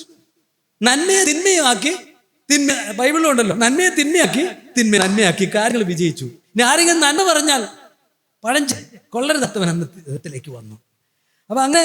പക്ഷെ ഈ പരാജയം ഇന്ന് വന്ന പരാജയമല്ല, ആദ്യം മുതലേ ഉണ്ട്. ഇപ്പം നമ്മൾ നോക്കുക, ഉൽപ്പത്തി പുസ്തകത്തിൽ നമ്മൾ വായിക്കുന്നത് ലാമക്ക് 2 ഭാര്യമാരെ എടുത്തു. അവിടെ തന്നെ 2 ഭാര്യമാര്. കർത്താവ് പറഞ്ഞത് പുരുഷൻ തൻ്റെ അപ്പനെയും അമ്മയെയും വിട്ട് ഭാര്യമാരോട് പറ്റിച്ചേരുമെന്നല്ലോ പറഞ്ഞത്. ഭാര്യയോട് പറ്റിച്ചേരും, അവർ ഇരുവരും 2 അല്ല 1 ദേഹത്രയാകുന്നു. 31 എഴുതി വെച്ചത്. ലാമക്ക് 2 ഭാര്യമാരെ എടുത്തു. 2 ഭാര്യമാരെ എടുത്തിട്ട് അവനെടുത്ത് പാട്ട് ഞാൻ നേരത്തെ പറഞ്ഞതുപോലെ കൊല്ലും, പ്രതികാരം ചെയ്യും, 7 ഇരട്ടി പ്രതികാരം. ഇതല്ല മനുഷ്യന്റെ സംസ്കാരം. ഇങ്ങോട്ട് അടിച്ചാൽ അങ്ങോട്ട് 4 അടിക്കും, ഒരാളെ കൊന്നാൽ 10 പേരെ തിരിച്ചു കൊല്ലും. ഈ പ്രതികാരത്തിന്റെ സംസ്കാരം അത് വളർന്നു പറഞ്ഞ എവിടം വരെ എത്തി? ബൈബിളിലെ പാപത്തെ പറ്റിയുള്ള ഏറ്റവും ഭയങ്കരമായിരിക്കുന്ന പ്രസ്താവന ഉൽപ്പത്തി 6, മനുഷ്യന്റെ ദുഷ്ടത വലിയതെന്നും അവന്റെ ഹൃദയ വിചാരങ്ങളുടെ നിരൂപണമൊക്കെയും എപ്പോഴും ദോഷമുള്ളത് എന്നും യഹോവ കണ്ടു. ബൈബിളിൽ കേൾക്കാൻ വേണ്ടിയില്ലേ, അലൻ റോസാന്ന് തോന്നുന്നു എഴുതിയിരിക്കുന്നത്, ബൈബിളിലെ പാപത്തെ പറ്റി പറഞ്ഞിരിക്കുന്ന ഏറ്റവും ശക്തമായ പ്രസ്താവന എന്ന് പറഞ്ഞു മനുഷ്യന്റെ ദുഷ്ടത. അതിന്റെ തൊട്ടു മുമ്പ് പറഞ്ഞ സംഭവം എന്താണെന്നറിയോ? 6-ന്റെ 2-ാം വാക്യം, ബോധിച്ചവരെ ഏവരെയും ഭാര്യമാരായി എടുത്തു, തത്വദീക്ഷയില്ലാത്ത വിവാഹങ്ങൾ. ബോധിച്ചവരെ ഏവരെയും ഭാര്യമാരായി എടുത്തു, തോന്നിയ പോലത്തെ വിവാഹങ്ങൾ. പ്രത്യേകിച്ച് എൻ്റെ വിശദീകരണമൊക്കെ നമുക്ക് കേട്ടിട്ടുണ്ട്. എന്നുവെച്ചാൽ വിവാഹ ജീവിതത്തിൻ്റെ കുടുംബ ബന്ധങ്ങളുടെ അപജയം സംസ്കാരത്തിൻ്റെ അപജയങ്ങളിലേക്ക് നയിച്ചു. അത് ഇതാ മനുഷ്യൻ തുടങ്ങിയപ്പോൾ ഉള്ളതാണെന്നാ പറയുന്നത്. പിന്നീട് ലോക ചരിത്രം മുഴുവൻ സഞ്ചരിച്ചത് ഈ നോഹയുടെ കാലത്തിന് ശേഷവും വീണ്ടും ഈ വർഷത്വത്തിന്റെ സംസ്കാരത്തിലൂടെയാണ് സഞ്ചരിച്ചിട്ടുള്ളത്. സോദോം ഗോമോറയൊക്കെ നടന്നത് ആധുനികമാണോ? യാതൊരു സംഭവമല്ലേ. ഇന്നേക്ക് എത്ര വർഷം മുമ്പ് സോദോം ഗോമോറ? 2000 + 2000 4000 വർഷം. അബ്രഹാമിന്റെ കാലമല്ലേ? 4000 വർഷങ്ങൾക്ക് മുമ്പ്. പുതിയതാ. നമ്മളിപ്പോൾ സ്വവർഗരീതി വലിയ പാപമാണ്, ആധുനികം എന്ന് പറയുന്നത്. ഇത് ആധുനികമൊന്നുമല്ല. പാപം വളരെ പുരാതനമാണ്. അന്നും വഷളത്വങ്ങളുണ്ട്, എല്ലാ കാലവും വഷളത്തുണ്ട്. പിന്നെ തടയാനായിട്ട് ദൈവത്തിൻ്റെ ഒരു സവിശേഷമായ കൃപാപരിപാടി നിൽക്കുന്നത് കൊണ്ട് ഇത് മുടിഞ്ഞു പോകുന്നില്ല എന്ന് മാത്രമേ ഉള്ളൂ. തകർന്ന് തരിപ്പണമായി പോകാതെ ദൈവരാജ്യത്തിൻ്റെ പൂർത്തീകരണം വരെ ഇതിനെ തടഞ്ഞ് ഇങ്ങനെ കൊണ്ടുപോകുന്നു എന്ന് മാത്രമേ ഉള്ളൂ. വഷളത എല്ലാ കാലത്തും ഉണ്ട്. ക്രിസ്തീയ വിശ്വാസം പക്ഷെ പിന്നെ ഇന്ന് സംഭവിച്ചൊരു കാര്യം എന്താ വെച്ചാൽ, ഈ സുവിശേഷ ലോകത്തിലൊക്കെ പ്രചരിച്ചു കഴിഞ്ഞപ്പോൾ ഒരു മാനവിക സംസ്കാരം വന്നു, ഒരു മനുഷ്യത്വം, ഒരു ക്രമമൊക്കെ ലോകത്തിൽ പൊതുവേ ഇങ്ങ് വന്നായിരുന്നു. അതായത് സുവിശേഷത്തിന് 16 നൂറ്റാണ്ടിന് ശേഷം സുവിശേഷ ലോകത്തിൽ കൾച്ചറുകളിലൊക്കെ പല വിചിത്ര സംസ്കാരങ്ങളിലേക്കൊക്കെ സുവിശേഷത്തിൻ്റെ പ്രചാരം വന്നപ്പോൾ മനുഷ്യൻ ആരാണെന്ന് മനസ്സിലാക്കി, സത്യവും നീതിയൊക്കെ എന്താണെന്ന് മനസ്സിലാക്കി, മനുഷ്യൻ്റെ വില എന്താണെന്ന് മനസ്സിലാക്കി, ഒരു യുണീക്ക്നെസ്. മറ്റു മൃഗങ്ങളിൽ നിന്നൊക്കെ വ്യത്യസ്തരാണ് മനുഷ്യരെന്നും മൃഗങ്ങളെയൊക്കെ നമ്മൾ ഉപയോഗിക്കുകയാണ് ചെയ്യുന്നത്. മനുഷ്യനാണ് എൻഡ് ഇറ്റ് സെൽഫ്, മനുഷ്യനാണ് അവനിൽ തന്നെ മൂല്യമുള്ളത് എന്നൊക്കെ മനസ്സിലാക്കി കാര്യങ്ങൾ കുലീന മനുഷ്യത്വ ഭാവങ്ങളൊക്കെ പ്രചരിച്ചു. ഇതൊന്നും പുരാതന ലോകത്ത് അത്ര ഇല്ലായിരുന്നു. ഇപ്പം നമ്മൾ മാത്രം പറയുന്ന കാര്യങ്ങളല്ല. സുവിശേഷത്തിൻ്റെ പ്രചാരണത്തെ പറ്റി ടോം ഹോളണ്ട് എന്ന് പറഞ്ഞ ഒരു ബ്രിട്ടീഷ് എഴുത്തുകാരൻ എഴുതിയ വാക്കുകൾ നമുക്ക് ഡൊമീനിയൻ എന്നൊരു പുസ്തകം എഴുതിയിട്ടുണ്ട്. അതായത് ഗ്രീക്ക് സംസ്കാരം നോക്കിയാൽ, റോമ സംസ്കാരം നോക്കിയാൽ നമ്മൾ ഇനി പറയുന്ന മനുഷ്യത്വം കാണുന്നില്ല എന്ന് പറയുന്നത്. ദരിദ്രനെ നോക്കണമെന്നല്ല അവർ പഠിപ്പിച്ചത്, ബലഹീനെ വളർത്തണമെന്നല്ല, ബലഹീനെ ഒഴിവാക്കിയിട്ട് ശക്തന്മാരെ സൂക്ഷിക്കണമെന്നാണ് ഗ്രീക്കുകാരും റോമക്കാരും ഒക്കെ പറഞ്ഞത്. ഈ പാവപ്പെട്ടവനെയും അഗതിയെയും അശരണനെയും സംരക്ഷിക്കണമെന്ന് പഠിപ്പിച്ചതാ. സംസ്കാരങ്ങളല്ല പഠിപ്പിച്ചത്, അത് ക്രിസ്തീയ വിശ്വാസമാണ് എന്ന് ആധികാരികമായിട്ട് തെളിയിക്കുന്ന ചരിത്ര പുസ്തകമായിട്ടാണ് അവർ എഴുതിയത്. അപ്പൊ ഈ സംസ്കാരങ്ങൾ ക്രിസ്തീയ വളർന്നപ്പോൾ മനുഷ്യൻ, അതുപോലെ വിവാഹം, ഏക പുരുഷൻ ഏക ഭാര്യ എന്നുള്ളതാണ് ഏറ്റവും ശ്രേഷ്ഠമായത്. അതാണ് ഏറ്റവും യോഗ്യവും സഫലവുമായിരിക്കുന്ന കുടുംബ ബന്ധം. മക്കൾക്കും വ്യക്തികൾക്കും എന്നൊക്കെയുള്ള സംസ്കാരം വന്ന് ലോകത്തിലെ എല്ലായിടത്തും ഏകദേശം അങ്ങോട്ട് തത്വത്തിലെങ്കിലും ശരിയാണെന്ന് വന്നിരുന്നു. ആഫ്രിക്കയിലെ സംസ്കാരം, ഇന്ത്യയിലെ സംസ്കാരമൊക്കെ നോക്കിയാൽ നമുക്കറിയാം സുവിശേഷത്തിൻ്റെ സ്വാധീനം അവരെ ഒരു ബൈബിൾ നിഷ്കർഷിക്കുന്ന ഒരു സിവിൽ രീതിയിലേക്ക് കൊണ്ടുവന്നിരുന്നു. പക്ഷേ 18-ാം നൂറ്റാണ്ട് കഴിഞ്ഞ് പുതിയ കണ്ടുപിടുത്തങ്ങളും ഫിലോസഫികളും ഒക്കെ വന്നപ്പോൾ ഈ ക്രിസ്തീയതയ്ക്കെതിരെ ശക്തമായ ആക്രമണം വന്നു. അങ്ങനെ വന്ന് അതിനെ തിരസ്കരിച്ച് അവസാനം ബൈബിളിൽ പറഞ്ഞ കാര്യങ്ങൾക്കെല്ലാം പുറംതിരിഞ്ഞു നിൽക്കുന്ന സംസ്കാരത്തിലേക്ക് ലോകം പോയി. ഒരു globalisation of the evil culture, പതിനവിരുദ്ധമായിരിക്കുന്ന സംസ്കാരത്തിൻ്റെ ഒരു ഗ്ലോബലൈസേഷനായി നടക്കുന്നത്. പ്രത്യേകിച്ച് ഇൻ്റർനെറ്റും അതുപോലെയുള്ള മാധ്യമങ്ങളൊക്കെ വന്നു കഴിഞ്ഞിട്ട് ഇന്ന് സംഭവിച്ചത് എന്താണെന്ന് വെച്ചാൽ, എല്ലാവരും ദൈവവചനം തെറ്റാണ്, ഇങ്ങനെ ഒരു ദൈവമില്ല, ഈ ക്രിസ്തു ഒരു മിത്താണ്, ക്രിസ്തീയത വെറും അബദ്ധങ്ങളാണ്, അതൊക്കെ തെറ്റാണ്, നവനാസ്തികതയൊക്കെ വളർന്നു വന്നപ്പോൾ ഇതിനെതിരെ ശക്തമായ ആരോപണങ്ങൾ ഉയർത്തി. അതിൻ്റെ പ്രത്യാഘാതം എന്താണെന്ന് അറിയുമോ?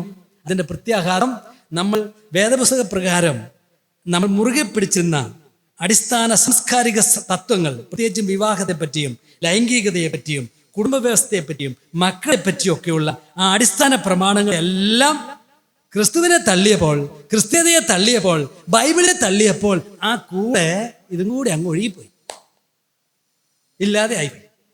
ഇത് രണ്ടും കൂടെ ഒന്നിച്ചേ പോകുകയുള്ളൂ. ഒരു സത്യം ഞാൻ നിങ്ങളോട് പറയാം.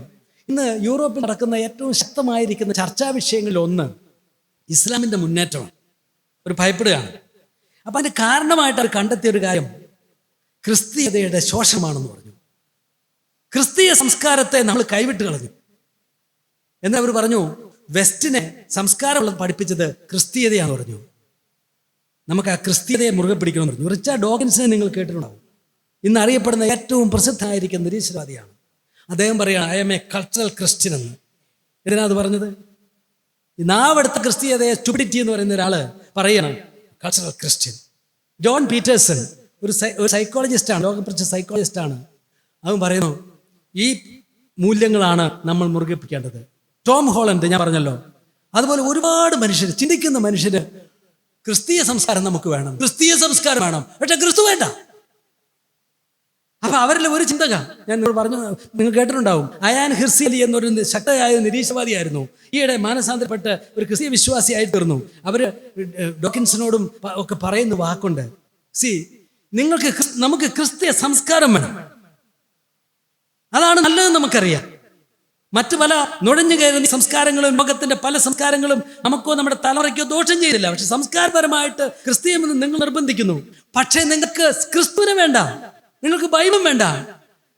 അതൊരു കട്ട് ഫ്ലവർ ആണെന്ന് പറഞ്ഞു. അതായത് ഈ പൂവിനെ നിങ്ങൾ അടർത്തിയെടുത്ത് പിടിച്ചേക്കുക, ഇത് നല്ല പൂവാണ്, നാളെ അത് വാടിപ്പോകുമെന്ന് പറഞ്ഞു. ഈ പൂവ് വാടാതെ നിൽക്കണമെങ്കിൽ അത് അതിന്റെ തണ്ടിൽ നിൽക്കണം. ആ തണ്ട് ക്രിസ്തു ആണെന്ന് പറഞ്ഞു. ആ കണ്ട് ദൈവവിശ്വാസമാണ്. അത് യഹൂദൻ ക്രൈസ്തവനും ലോകത്തെ പഠിപ്പിച്ച ആ ഏക ദൈവവിശ്വാസമാണ്. അത് ബൈബിളിന്റെ ക്രിസ്തീയതയാണെന്ന് പറഞ്ഞു. ഇതൊക്കെ തള്ളിക്കളഞ്ഞിട്ട് സംസ്കാരം കൊള്ളാം എന്ന് നിങ്ങൾ പറഞ്ഞാൽ നിൽക്കുകയല്ലെന്ന് പറഞ്ഞു. അതുകൊണ്ട് അവൾ പറഞ്ഞു, ഞാൻ യേശുവിനെ വിശ്വസിക്കുന്നു എന്ന് പറഞ്ഞു. കൂടെ ഒരുപാട് പേരില്ല. അവർ തിരിച്ചു ചിന്തിക്കുക, നമ്മൾ ഓർത്തോണം, അവർ തിരിച്ചു ചിന്തിക്കാനായിട്ട് ശ്രമിക്കുകയാണ് ചെയ്യുന്നത്. കാരണം ഈ ക്രിസ്തീയത വേണ്ട, പക്ഷെ ക്രിസ്തു സംസ്കാരം വേണം. അപ്പം നമ്മളതിന് പഠിക്കേണ്ടതായിരിക്കുന്ന ഒരു പാഠം, ഇന്നത്തെ പുതിയ നിർവചനങ്ങൾ സത്യത്തിൽ ബാക്ക്ഫയർ ചെയ്യാണ്. അത് നമ്മള് നാഥമന്മാരാക്കി തീർക്കുകയാണ്, വഷളന്മാരാക്കി തീർക്കുകയാണ്. എൻ്റെ വഷളത്വത്തിന് സ്വാതന്ത്ര്യം എന്നുള്ള പേരും അവങ്ങോട്ട് തിരിച്ചറിയുന്ന ഒത്തിരി പേരുണ്ട്. ആ തിരിച്ചറിവിൻ്റെ പാതയിലാണ്. പക്ഷെ അതിനെ തടയാനായിട്ടും ആളുകൾ ശ്രമിക്കുന്നുണ്ട്. പല ആളുടെയും പേര് എൻ്റെ മനസ്സിലുണ്ട്. നിങ്ങൾ ശ്രദ്ധിച്ചറിയാം, ലോകം മുഴുവൻ ഇങ്ങനെയാണ്, ഇതൊക്കെ ശരിയാണെന്ന് പറയുമെന്നുള്ള അല്ല ഇപ്പോഴത്തെ സത്യം. നമുക്ക് അബദ്ധം പറ്റിപ്പോയി. ഈ ക്രിസ്തുവിനെയും ക്രിസ്തീയതയെയും നമ്മൾ തള്ളിക്കളയണ്ട. ഇനി മിത്താണെങ്കിൽ പോലും that is the best myth that we can have എന്ന് അവർ പറഞ്ഞത്. ഇനി ഒരു മിത്തോളജി, ഒരു ഐതിഹ്യമാണെങ്കിൽ പോലും ഈ ഐതിഹ്യമാണ് നമ്മൾ മുറി പിടിക്കേണ്ട ഐതിഹ്യമെങ്കിലും അവർ പറയും. ഉണ്ടോ അവരുടെ അബദ്ധം മനസ്സിലായത്? അതുകൊണ്ട് നമ്മളിന്ന് മനസ്സിലാക്കണം, ഇന്നത്തെ സംസ്കാരമൊക്കെ നമ്മളെ തകർത്ത് കളഞ്ഞു എന്നൊക്കെ അങ്ങോട്ട് പറയുമ്പോൾ അതിനെപ്പറ്റി ഒരു തിരിച്ചറിവ് ലോകത്തിൽ നിന്ന് വന്നുകൊണ്ടിരിക്കുകയാണ് എന്ന് നമ്മൾ ഓർക്കണം. ഇപ്പം നമ്മുടെ ഒന്നാമത് വിവാഹത്തെ പറ്റിയുള്ള ഒരു ബൈബിളിൻ്റെ കാഴ്ചപ്പാട് പ്രിയപ്പെട്ടവരെ നമുക്ക് ദൈവം നൽകിയിട്ടുണ്ട്. നമ്മുടെ മക്കൾക്ക് അത് നൽകാതിരിക്കാൻ വേണ്ടി ലോകത്തിൽ ഒരുപാട് ശ്രമങ്ങളൊക്കെ ഉണ്ട്. ഉദാഹരണം, ഒരു സ്വർഗ വിവാഹമോ അങ്ങനെയൊക്കെ നടന്നാൽ പത്രക്കാർ, നമ്മുടെ മനോരമ പോലും ഫ്രണ്ട് പേജിൽ കൊടുക്കും, അവൻ പ്രസവിച്ചു എന്നൊക്കെ പറഞ്ഞ് വാർത്തയൊക്കെ കൊടുത്ത് അതിനെ ഘോഷിക്കുകയും അവർക്ക് അവാർഡ് കൊടുക്കുകയും ഒക്കെ ചെയ്യുമ്പോൾ അവർ ചെയ്യുന്നത് എന്താണെന്ന് വെച്ചാൽ നമ്മുടെ ചെറുപ്പക്കാരെയൊക്കെ സാവധാനം ഈ ചിന്താഗതിയിലേക്ക് നയിക്കുകയാണ്. അപ്പം നമ്മളത് ചെയ്യുന്നത് അതിനെതിരെ നിൽക്കുക, ഈ ഒഴുക്കിനെതിരെ ഒഴുകാൻ നമുക്ക് കഴിയും എന്നുള്ള ഒരു പ്രബോധനം കൊടുക്കുക. നമ്മൾ മാത്രമല്ല, നമുക്കിന്ന് അത് വരുന്നത് ലോകത്തെ അവർക്ക് അതിൻ്റെ പ്രത്യേകത അറിഞ്ഞ് തിരിച്ചു തുടങ്ങി. അവർ തിരിച്ചു വരുമ്പോഴായിരിക്കും നമ്മൾ അതിനകത്ത് നിന്ന് മൂക്ക് വീഴാനായിട്ട് പോകുന്നത്. അപ്പം നമ്മുടെ മക്കളെ തിരിച്ച് ചിന്തിപ്പിക്കാനുള്ള കാര്യങ്ങൾ നമ്മൾ ചെയ്യണം. ലൈംഗികതയെ പറ്റി കൂടെ ഒരു കാര്യം ഞാൻ കൂടെ പറയാം. ലൈംഗികതയെ വിവാഹത്തിൽ നിന്നും മാറ്റിക്കളഞ്ഞതാണ് ലോകം ചെയ്ത ഏറ്റവും വലിയ സാംസ്കാരിക അബദ്ധം. ലൈംഗികാസ്വാദനത്തെ വിവാഹബന്ധത്തിൽ നിന്നും അതിനെ മാറ്റിക്കളഞ്ഞു. വിവാഹപൂർവ്വ ലൈംഗികത, വിവാഹേതര ലൈംഗികത എന്ന് മാത്രമല്ല, ഇത് പറയുമ്പോൾ വിവാഹപൂർവ്വം എന്ന് പറഞ്ഞാൽ കല്യാണം കഴിക്കുന്നതിന് മുമ്പുള്ള ലൈംഗികാസ്വാദനം. ഇന്നൊക്കെ നമ്മുടെ ആളുകളോടൊക്കെ അതൊക്കെ തെറ്റാണെന്ന് പറഞ്ഞാൽ അത് മനസ്സിലാകാത്ത തരം അവരുടെ മനസ്സങ്ങോട്ട് നമ്മൾ പറഞ്ഞ മസ്തിഷ്ക പ്രക്ഷാളനം എന്ന് പറയുന്ന വാക്കിന് ഇംഗ്ലീഷ് അതിൻ്റെ എന്താ വലിയ വാക്കുണ്ടല്ലോ, നമ്മുടെ മനുഷ്യൻ്റെ ബോധം തിരിച്ചു കളഞ്ഞു. അതൊക്കെ എല്ലാവരും അങ്ങനെയല്ലേ എന്നാ ചോദിക്കുന്നത്. എല്ലാവരും അങ്ങനെയല്ലേ എന്ന ചിന്തയിലേക്ക് നമ്മുടെ മക്കളും ആ ഒഴുക്കിലാണ് ഇട്ടിരിക്കുന്നത്. അതുപോലെ വിവാഹേതര ലൈംഗികത, ഭാര്യാഭർത്താക്കന്മാര് തെറ്റായി നടന്നാൽ നമ്മളതിനെ വഷളത്വം, തെറ്റെന്നും ദുർനടപ്പെന്നൊക്കെ വിളിക്കും. അങ്ങനെ സ്ഥലമില്ല. പോർണോഗ്രാഫി, അഡൾട്ടറി, ഈ ടെർമിനോളജി ഒക്കെ അപ്പോൾ അവർ നമ്മുടെ നിയമത്തിൻ്റെ ഭാഷയിൽ നിന്ന് എഴുതി കളയും. കോടതികളുടെ രേഖകളിൽ നിന്ന് വരെ അതിനെയൊക്കെ കളയുന്ന രീതിയിലേക്ക് വന്നു. അങ്ങനെയുള്ള പദങ്ങളൊന്നും നമുക്ക് അന്യമായിട്ട് തീർന്നുകൊണ്ടിരിക്കുന്ന കാര്യമാണ്. നമ്മുടെ ഭാഷയിൽ എന്ത് വൃത്തികേട് കാണിച്ചാലും ചോദ്യം ചെയ്യുന്നവനെ സദാചാര ഗുണ്ട എന്ന് വിളിക്കും, അല്ലേ? സദാചാര ഗുണ്ടകൾ, നമുക്ക് ഗുണ്ടകളാവും. പരസ്യമായിട്ട് പ്രസംഗിച്ചാലും സദാചാര ഗുണ്ട പ്രസംഗം എന്ന് നമ്മളെ പറ്റി പറയുള്ളൂ. അതുപോലെ അവരെ താറടിച്ച് ലേബൽ ചെയ്യുന്ന ഒരു തരത്തിലേക്ക് വന്നു.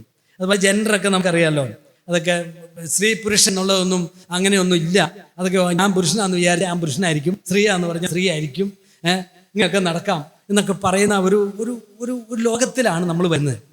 ഇപ്പോൾ ഫെമിനിസം ഒക്കെ വന്നിട്ട് ഒരു പുരുഷ വിരോധം, ഈ പുരുഷന്മാരെല്ലാം ദുഷ്ടന്മാരാണെന്നുള്ളത് ഒരിക്കൽ ഞാൻ ഓർക്കുന്നുണ്ട്. ഒരു വീട് ഹൗസ് വാമിങ്ങിന് പോയപ്പോഴും ഞങ്ങളുടെ നാട്ടിലൊരു പോലീസുകാരിയോട്, വിനയ എന്നാണ് പേര്, പത്രത്തിലൊക്കെ ഒരുപാട് പേരൊക്കെ വന്നിട്ടുള്ള ഒരാളാണ്. ഇപ്പോൾ വിനയ പോലീസ് അവിടെ വന്നിട്ടുണ്ട്. അപ്പോൾ ഈ പുരുഷന്മാരെ പറ്റി കുറേ ദോഷമായിട്ട് പറഞ്ഞു. പുരുഷന്മാരെല്ലാം മോശപ്പെട്ടവരാണ്, എല്ലാം അക്രമികളാണ്, ദുഷ്ടന്മാരാണ് എന്നുള്ള തരത്തിൽ പറഞ്ഞു കഴിഞ്ഞപ്പോൾ അപ്പം ഞാൻ ചോദിച്ചു, അങ്ങനെ പറയാൻ പറ്റുമോ? നിങ്ങളൊരു പോലീസുകാരിയല്ലേ? പോലീസുകാർ കാണുന്ന പുരുഷന്മാരാരാ? അത് കള്ളന്മാരും തെമ്മാടത്തം കാണിക്കുന്നവരും ഭവനവേദന നടത്തുന്നവരും, നിങ്ങൾ അവരുമായിട്ടല്ലേ ഡീൽ ചെയ്യുന്നത്. അപ്പം വരുന്ന പുരുഷന്മാർ ആദ്യം കണ്ട പുരുഷൻ ഭവനവേദനം, രണ്ടാമത്തത് ലൈംഗിക അതിക്രമക്കാരൻ, മൂന്നാമത് കൊലപാതകി. രാവിലെ മുതൽ വൈകുന്നേരം വരെ പുരുഷന്മാരെയും പെണ്ണുങ്ങൾ കുറവാണല്ലോ കണ്ടോണ്ടിരുന്നാൽ ഈ പുരുഷന്മാർ മുഴുവൻ വഷളാന്നുള്ള ചിന്തയേ ഉണ്ടാവുള്ളൂ. നല്ല പുരുഷന്മാരുണ്ട് എന്ന് പറഞ്ഞു ലോകത്തിന് തോന്നി. അപ്പോൾ എൻ്റെ അടുത്തൊരു സഹോദരി ഉണ്ട്. അപ്പോൾ അവർ പറഞ്ഞു, പോലീസിന് സാറെന്ന് വിളിച്ചു, സാറേ ഞങ്ങളുടെ ഭർത്താക്കന്മാരൊക്കെ നല്ല മനുഷ്യരാണ്, എല്ലാ ആക്രമികളൊന്നും അല്ല എന്ന് പറഞ്ഞു. അപ്പം നല്ല മനുഷ്യർ കാണാത്തവര് ഇത് മുഴുവൻ ദോഷമാണെന്ന് പറഞ്ഞ് അങ്ങോട്ട് ചിത്രീകരിക്കും. ഇപ്പം ജെൻഡർ, എന്നിട്ട് സ്ത്രീ പുരുഷനാകാനായിട്ട് ശ്രമിക്കുകയാണ്. എന്നാൽ പിന്നെ തെങ്ങ കയറി നോക്കട്ടെ, എന്നാൽ പിന്നെ ട്രക്ക് ഓടിക്കാവോ നോക്കട്ടെ. ഇനി തെങ്ങേക്കാരും ട്രക്ക് ഓടിക്കുന്ന സ്ത്രീകൾക്ക് ചെയ്യാൻ മേലാന്നൊന്നും അല്ല എൻ്റെ അർത്ഥം. അതൊക്കെ കഴിവുള്ളവരൊക്കെ ചെയ്യും, എല്ലാ പുരുഷന്മാരും ചെയ്യാതിരിക്കുന്നതാണ് നല്ലത്. തലയും കൂടി താഴെ വീഴുക ചെയ്യും, കഴിവുള്ളവർ ആരാണെങ്കിലും ചെയ്യട്ടെ, കഴിവുള്ളവരെ. അതൊന്നും അല്ലല്ലോ സ്ത്രീത്വവും പുരുഷത്വവും തെങ്ങേ കയറുന്ന ട്രക്ക് ഓടിക്കുന്നതല്ല. അതൊക്കെ ഒരു കുടുംബ ബന്ധം, പ്രൊക്രിയേഷൻ, മക്കളെ ജനിപ്പിച്ച് വളർത്തുക, അമ്മ എന്നുള്ള പദവി, ഭാര്യ, അമ്മ, ഇതൊക്കെ എന്തുള്ള, ഇതൊക്കെ ഈ തെങ്ങലും കയറിയും ട്രക്ക് ഓടിക്കുകയും വിമാനം പറപ്പിക്കുകയൊക്കെ ചെയ്താലും അമ്മയല്ലാതാകുക, ആ ഒരു വലിയ ദൗത്യം അവളെ അവരല്ലേ ഡിസൈൻ ചെയ്തിരിക്കുന്നത്.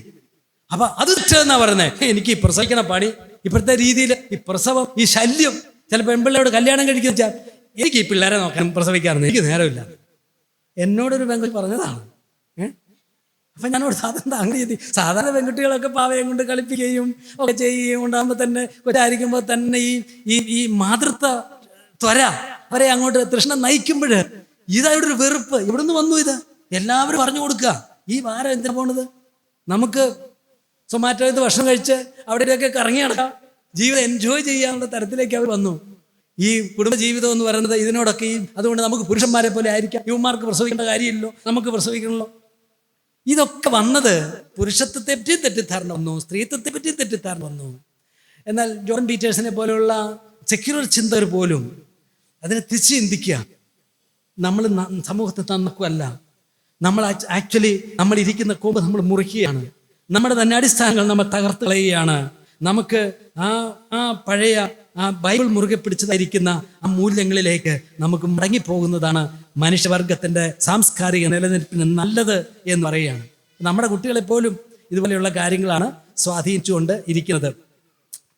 ഇതൊക്കെ പറയുന്ന കാര്യമില്ലല്ലോ. അതുപോലെ മക്കളെ വളർത്തൽ ഒരു ബാധ്യതയായി തീരുകയാണ് ഇന്നത്തെ സംസ്കാരത്തിൽ. ഇതെല്ലാം ക്രിസ്തീയ ധാർമ്മികതയോടുള്ള ഒരു പച്ചയായ ഒരു വെല്ലുവിളിയായിട്ടായിരിക്കുന്നത്. അതായത് ക്രിസ്തീയത എന്താണോ പഠിപ്പിച്ചു വെച്ചത് അതിനെയൊക്കെ തകർക്കുക എന്നുള്ള ഒരു അജണ്ട ഇവിടെയുണ്ട്, ഒരു അജണ്ടയുണ്ട്. നിങ്ങൾ വായിച്ചിട്ടുണ്ടോ? ഹിന്ദു പത്രം വായിക്കുന്നവരുണ്ടോ? ഇവിടെ ഇന്ത്യയിലെ ഏറ്റവും നല്ല പത്രങ്ങളൊന്നാണ് ഹിന്ദു പത്രം. നല്ല ഒരു പക്ഷപാതരഹിതമായ പല അഭിപ്രായങ്ങളോ ഇപ്പോൾ ഒരു സെക്യുലറിസ്റ്റ് വ്യൂ പുലർത്തുന്നവരാണ്. എന്നാൽ എവിടെയെങ്കിലും ഗേ മാരിയതിനെ പറ്റിയോ സ്വർഗമായ പരിപാടിയെ പറ്റിയോ ഉണ്ടെങ്കിൽ അത് അവർ മെയിൻ വാർത്തയാക്കും. നിങ്ങൾ ശ്രദ്ധിച്ചിട്ടുണ്ടോ എന്നാണ് ഇവിടെ. അതിനൊരു പ്രത്യേക ഒരു എംഫസിസ് അങ്ങ് കൊടുക്കും. ഈ കഴിഞ്ഞ അമേരിക്കൻ തെരഞ്ഞെടുപ്പുകളിലൊക്കെ അമേരിക്കയിലുള്ള വലിയ ചർച്ചാ വിഷയങ്ങളിലൊന്ന് ഒരു വലിയ വിഷയമാണ് ഇങ്ങനെയുള്ള ഈ നവ ധാർമ്മിക ലൈംഗിക ധാർമ്മികതയെ സംബന്ധിച്ചുള്ള അഭിപ്രായം എന്ത്, അതിനനുകൂലം നിൽക്കണോ പ്രതികൂലം നിൽക്കണോ എന്നുള്ളത് സത്യത്തിൽ ലോകത്തിലെ രാജ്യങ്ങളുടെ തെരഞ്ഞെടുപ്പിനെ പോലും, അമേരിക്ക പോലുള്ള രാജ്യങ്ങളുടെ, യൂറോപ്പിലൊന്നും ഉണ്ടാവില്ലായിരിക്കും, രാജ്യങ്ങളുടെ തെരഞ്ഞെടുപ്പിനെ പോലും നിർണ്ണയിക്കുന്ന ഒരു ഘടകമായിട്ട് തീരുകയാണ്. അതുകൊണ്ട് നമ്മുടെ മക്കളെയും നമ്മളെയും നമ്മുടെ മക്കളെയും ഒക്കെ അത് തിരിച്ച് ചിന്തിപ്പിച്ച് ചിന്തിപ്പിക്കാനായിട്ടുള്ള ഒരു ശക്തമായൊരു പരിശ്രമം നമ്മളിൽ ഉണ്ടാകേണ്ടത് ആവശ്യമാണ്. ഞാൻ പറഞ്ഞ രണ്ട് കാര്യങ്ങളൊന്ന് ഒന്നാമത് പറഞ്ഞ വിവാഹത്തിൻ്റെ നിർവചനം മാറുന്നു. രണ്ടാമത് പറഞ്ഞത് ലൈംഗികതയെ പറ്റിയുള്ള ബൈബിളിൻ്റെ കാഴ്ചപ്പാടുകൾ മാറുന്നു. നമ്മുടെ കോളേജുകളിലും സ്കൂളുകളിലും ഒക്കെ പഠിപ്പിക്കുന്നവരും വായിക്കുന്നതും കേൾക്കുന്നതും നമ്മുടെ ഹീറോസ് ആയിട്ട് പറഞ്ഞ ആളുകളും എല്ലാം അവരൊക്കെ പ്രൊജക്റ്റ് ചെയ്യുന്ന ചിത്രം വേറൊരു വികലമായിരിക്കുന്ന വിചിത്രമായ വൃത്തികെട്ട ഒരു ചിത്രമാണ്. അതിനെ ശരിയെന്ന് പറയുന്ന ഒരു സംസ്കാരമാണ്. അത് നമ്മൾ മനസ്സിലാക്കണം. അതിൻ്റെ പ്രത്യാഘാതങ്ങളും നമ്മൾ ഓർത്തിരിക്കണം. യൂറോപ്പിലൊക്കെ സംഭവിക്കുന്ന പ്രത്യാഘാതങ്ങൾ നമ്മൾ ഓർത്തിരിക്കണം. നമ്മുടെ നാട്ടിലും വരാൻ സാധ്യതയുണ്ട്. എനിക്ക് തന്നെ മക്കളെ പറ്റി പറയുമ്പോൾ ഈ പാലാ രൂപതയിൽ അച്ഛന്മാർ കൂടുതൽ മക്കളെ ജനിപ്പിക്കണമെന്ന് പറഞ്ഞ് ഒത്തിരി പ്രോത്സാഹിപ്പിക്കും. എൻ്റെ മോനൊരാൾ അവിടെ താമസിക്കുന്നുണ്ട്, മോൾ അവിടെ അവരുടെ സ്കൂളിൽ പഠിപ്പിക്കുന്നുണ്ട്. അപ്പം കൂടുതൽ മക്കളുണ്ടാകണം എന്നുള്ള ഒരു പ്രോത്സാഹനം, ഒരു ഒരു ഒരു ഒരു വർഗീയ പ്രോത്സാഹനമായിട്ട് അതിനെ എടുക്കാതെ ലോകത്തിൻ്റെ സംസ്കാരം നിലനിർത്തുന്ന പ്രോത്സാഹനം ആയിട്ട് അതിനെ എടുക്കണം. അല്ലെങ്കിൽ ഇത് അനിപ്പെട്ടു പോകും, ആരും ഉണ്ടാവില്ല. പണ്ട് എബ്രഹാം മുസ്തഫ എപ്പോഴും പറയുന്നത് ഞാൻ കേട്ടിട്ടുണ്ട്, the problem of the world is not over population, it is wrong population. കൂടുതൽ ഉണ്ടാകുന്നതല്ല ലോകത്തിൻ്റെ പ്രശ്നം. ഈ ലോകത്തിൽ കോടിക്കണക്കിന് ആളുകൾ, ഇന്നുള്ളതിൻ്റെ ഇരട്ടി ആളുകൾ, 10 ഇരട്ടി ആളുകൾ വന്നാലും അവരെയൊക്കെ പുഷ്ടിയായി പുലർത്താൻ ആവശ്യമായിരിക്കുന്ന പൊട്ടൻഷ്യാലിറ്റീസ് ദൈവം ഈ പ്രപഞ്ചത്തിൽ വെച്ചിട്ടുണ്ട്. ഇന്ന് നമ്മൾ കാണുന്നില്ല വല്ലതും. ഇപ്പോൾ ഭക്ഷണത്തെ പറ്റി പറയാ, പണ്ട് നമ്മൾ കാളേനെ കൊണ്ട് പൂട്ടി ഭക്ഷണം കഴിച്ചപ്പോൾ നമുക്ക് ദാരിദ്ര്യം വന്നില്ലേ? അപ്പോഴല്ലേ ഹരിത വിപ്ലവം വന്നേ. രാസവളം രസമരുന്നൊക്കെ വന്നത് നമുക്ക് കയറ്റുമതിക്കാരായി. അതും പിന്നെ അരിയുടെ വേണമെങ്കിൽ കയറ്റുമതിക്കാരായി. നേരത്തെ ഉണ്ടായിരുന്നു, നമുക്ക് തിരിച്ചറിഞ്ഞില്ല, ബോധം ഉണ്ടെങ്കിൽ ഉണ്ട്. ഇന്ന് അയ്യോ ഭക്ഷണം ഉണ്ടാവൂല എന്ന് പറഞ്ഞ ഭക്ഷണം ഉണ്ടാക്കാൻ എന്തെല്ലാം വഴിയെടുപ്പ്. ഇറച്ചി വേണമെങ്കിൽ ഫാക്ടറിയിൽ നിന്ന് ഉണ്ടാക്കി തരുമെന്ന് പറഞ്ഞില്ലേ? പശുവിനെയും കോഴിനെയും വളർത്തണ്ടാണ്. അതോർത്ത് പേടിക്കൊന്നും ഉണ്ടാ. ആള് കൂടിയാൽ അവരെ പുലർത്താനുള്ള സാധ്യതകൾ ദൈവം ഈ പ്രപഞ്ചത്തിൽ വെച്ചിട്ടുണ്ട്. അതോട് പേടിച്ചിരിക്കുക. സത്യത്തിൽ പ്രോബ്ലം ഈസ് നോട്ട് പോപ്പുലേഷൻ. മനുഷ്യരെല്ലാം ചൈനക്കാർക്ക് അത് മനസ്സിലായിട്ടുണ്ട്, ജപ്പാൻകാർക്ക് അത് മനസ്സിലായി വരുന്നുണ്ട്. നമുക്കത് വെച്ച് തിരിഞ്ഞില്ല, നമ്മുടെ നാട്ടിൽ അത്ര തിരിഞ്ഞിട്ടില്ല. അത് ആള് കൂടുന്ന നല്ല പ്രശ്നം. അതിനൊക്കെയുള്ള സാധ്യതകൾ ദൈവം വെച്ചിട്ടുണ്ട്. അതുകൊണ്ട് കൂടുതൽ മക്കളെ ജനിപ്പിച്ചു കൊടുത്തത് നമ്മളും ആ സംസ്കാരത്തിൽ വന്നിട്ട്. ഇപ്പം ഞാൻ ഈ പറയുന്നത്, എനിക്ക് 3 മക്കൾ. ഇപ്പം എനിക്ക് ഏറ്റവും വലിയ സങ്കടം വരുന്ന ഒരു 6 മക്കളെ, 3-4 പേരെയും കൂടെ ഒക്കെ ജനിപ്പിച്ച് വളർത്തിയായിരുന്നെങ്കിൽ നിങ്ങളെല്ലാവരും ഒരു അനുഗ്രഹമാകുമെന്ന് എല്ലാവരും യോജിക്കുമെന്ന് അറിഞ്ഞുകൂടാ. എന്നാലും ഒരു പരിശ്രമം നടത്തിയെങ്കിലും നോക്കാമായിരുന്നു. ചിലപ്പോൾ അനുഗ്രഹമാകാം, ചിലപ്പോൾ പ്രതികൂലമാകാം. എന്നാലും അതൊരു അബദ്ധമായിട്ട് ചിന്തിക്കുകയാണ്. അപ്പോൾ കൂടുതൽ മക്കൾ, അപ്പോൾ അതിനെതിരെ ചിന്തിക്കുന്ന ഒരു ചിന്താഗതി, പ്രത്യേകിച്ച് നമ്മുടെ തൊഴിൽ സംസ്കാരമൊക്കെ ആയിരിക്കും അതിനുള്ള ഒരു പ്രധാനപ്പെട്ട ഒരു കാരണം. പട്ടണത്തിലൊക്കെ പോയി താമസിക്കുന്ന ആളുകൾ, ബാംഗ്ലൂരോ അതുപോലെ ഹൈദരാബാദിലൊക്കെ താമസിച്ചാൽ ഒരു കുട്ടിയെ സ്കൂളിൽ വിടേണ്ട ചിലവ് നമുക്കറിയാം. ഒരാൾ ജോലി ചെയ്താൽ 2 ആൾ ജോലി ചെയ്താൽ കൊച്ചിനെ പഠിപ്പിക്കാനായിട്ട് കഴിയില്ല. അപ്പോൾ കൂടുതൽ മക്കളെന്ന് പറഞ്ഞാൽ അല്ല യൂറോപ്പിലോ മറ്റേ പോകണം, സ്കാൻഡിനേവിയൻ രാജ്യങ്ങളൊക്കെ പോയി എത്ര മക്കളുണ്ടായാലും അവർ നോക്കുള്ളൂ എന്നൊക്കെ പറഞ്ഞ് അവിടെ പിള്ളേർ അങ്ങോട്ടും. അതുകൊണ്ട് ആളുകൾ പറയും പെറാൻ വേണ്ടി ഇങ്ങോട്ട് വരിക എന്ന് പറഞ്ഞ് ഏഷ്യക്കാരെ കളിയാക്കി തുടങ്ങി. അവരെ പെറാൻ വേണ്ടി വരുവാ ഇങ്ങോട്ട് എന്ന് പറഞ്ഞു. ഈ പെറുക എന്നുള്ളതൊരു മോശം വാക്കല്ല. എനിക്ക് വേണമെങ്കിൽ ഹീബ്രുവിലും പെറു എന്നുള്ള വാക്ക് അതിനോട് എന്താ ബന്ധപ്പെട്ടുള്ളതാണെന്നോ ഒരു ഇൻഡയറക്റ്റ് ലാംഗ്വേജിൻ്റെ ടച്ച് ഉണ്ടാവും. മക്കളെ ജനിപ്പിച്ച് വളർത്തുന്നതിന് പറ്റുന്നില്ല. അവരുടെ സ്വപ്നങ്ങൾ, പ്രത്യേകിച്ചും ലൗകിക സ്വപ്നങ്ങൾ, ഈ മക്കളെ വളർത്തി വലുതാക്കിയൊക്കെ ജോലിയൊക്കെ വാങ്ങിച്ചു കൊടുക്കുമ്പോഴത്തേക്കും എങ്ങനെ കഴിയുമെന്ന് ഓർത്ത് അന്തിച്ച് നിൽക്കാറ്. ആ സംസ്കാരത്തെ സ്വാധീനമൊക്കെയാണ്. പിന്നെ ഈ മക്കളുണ്ടാക്കുന്ന പ്രശ്നങ്ങളും ഒക്കെ കാണുമായിരിക്കും. മൂന്നാമതൊരു കാര്യം എൻ്റെ മനസ്സിൽ വന്നത്, ഇന്നത്തെ കുടുംബങ്ങളെ തെറ്റായി ബാധിക്കുന്നത് ലൗകിക മോഹങ്ങളുടെ സ്വാധീനം. ലൗകിക മോഹങ്ങൾ എന്ന് പറഞ്ഞാൽ കർത്താവ് പറഞ്ഞല്ലോ, യോഹന്നാൻ പറഞ്ഞല്ലോ, ജഡമോഹം, കൺമോഹം, ജീവനത്തിൻ്റെ പ്രതാപം, ഇങ്ങനെ ലോകത്തിലുള്ളതെല്ലാം പിതാവിൽ നിന്നുള്ളതല്ല. അതുപോലെ ലൂക്കോസ് സുവിശേഷത്തിൽ കർത്താവ് പറഞ്ഞു, നിങ്ങളുടെ ഹൃദയം ഭക്ഷണത്താലും മദ്യപാനത്താലും ഉപജീവന ചിന്തകളാലും ഭാരപ്പെട്ട് ആ ദിവസം നിങ്ങൾക്ക് പെട്ടെന്ന് കെണി പോലെ വരാതിരിക്കാൻ സൂക്ഷിച്ചുകൊള്ളുവിൻ.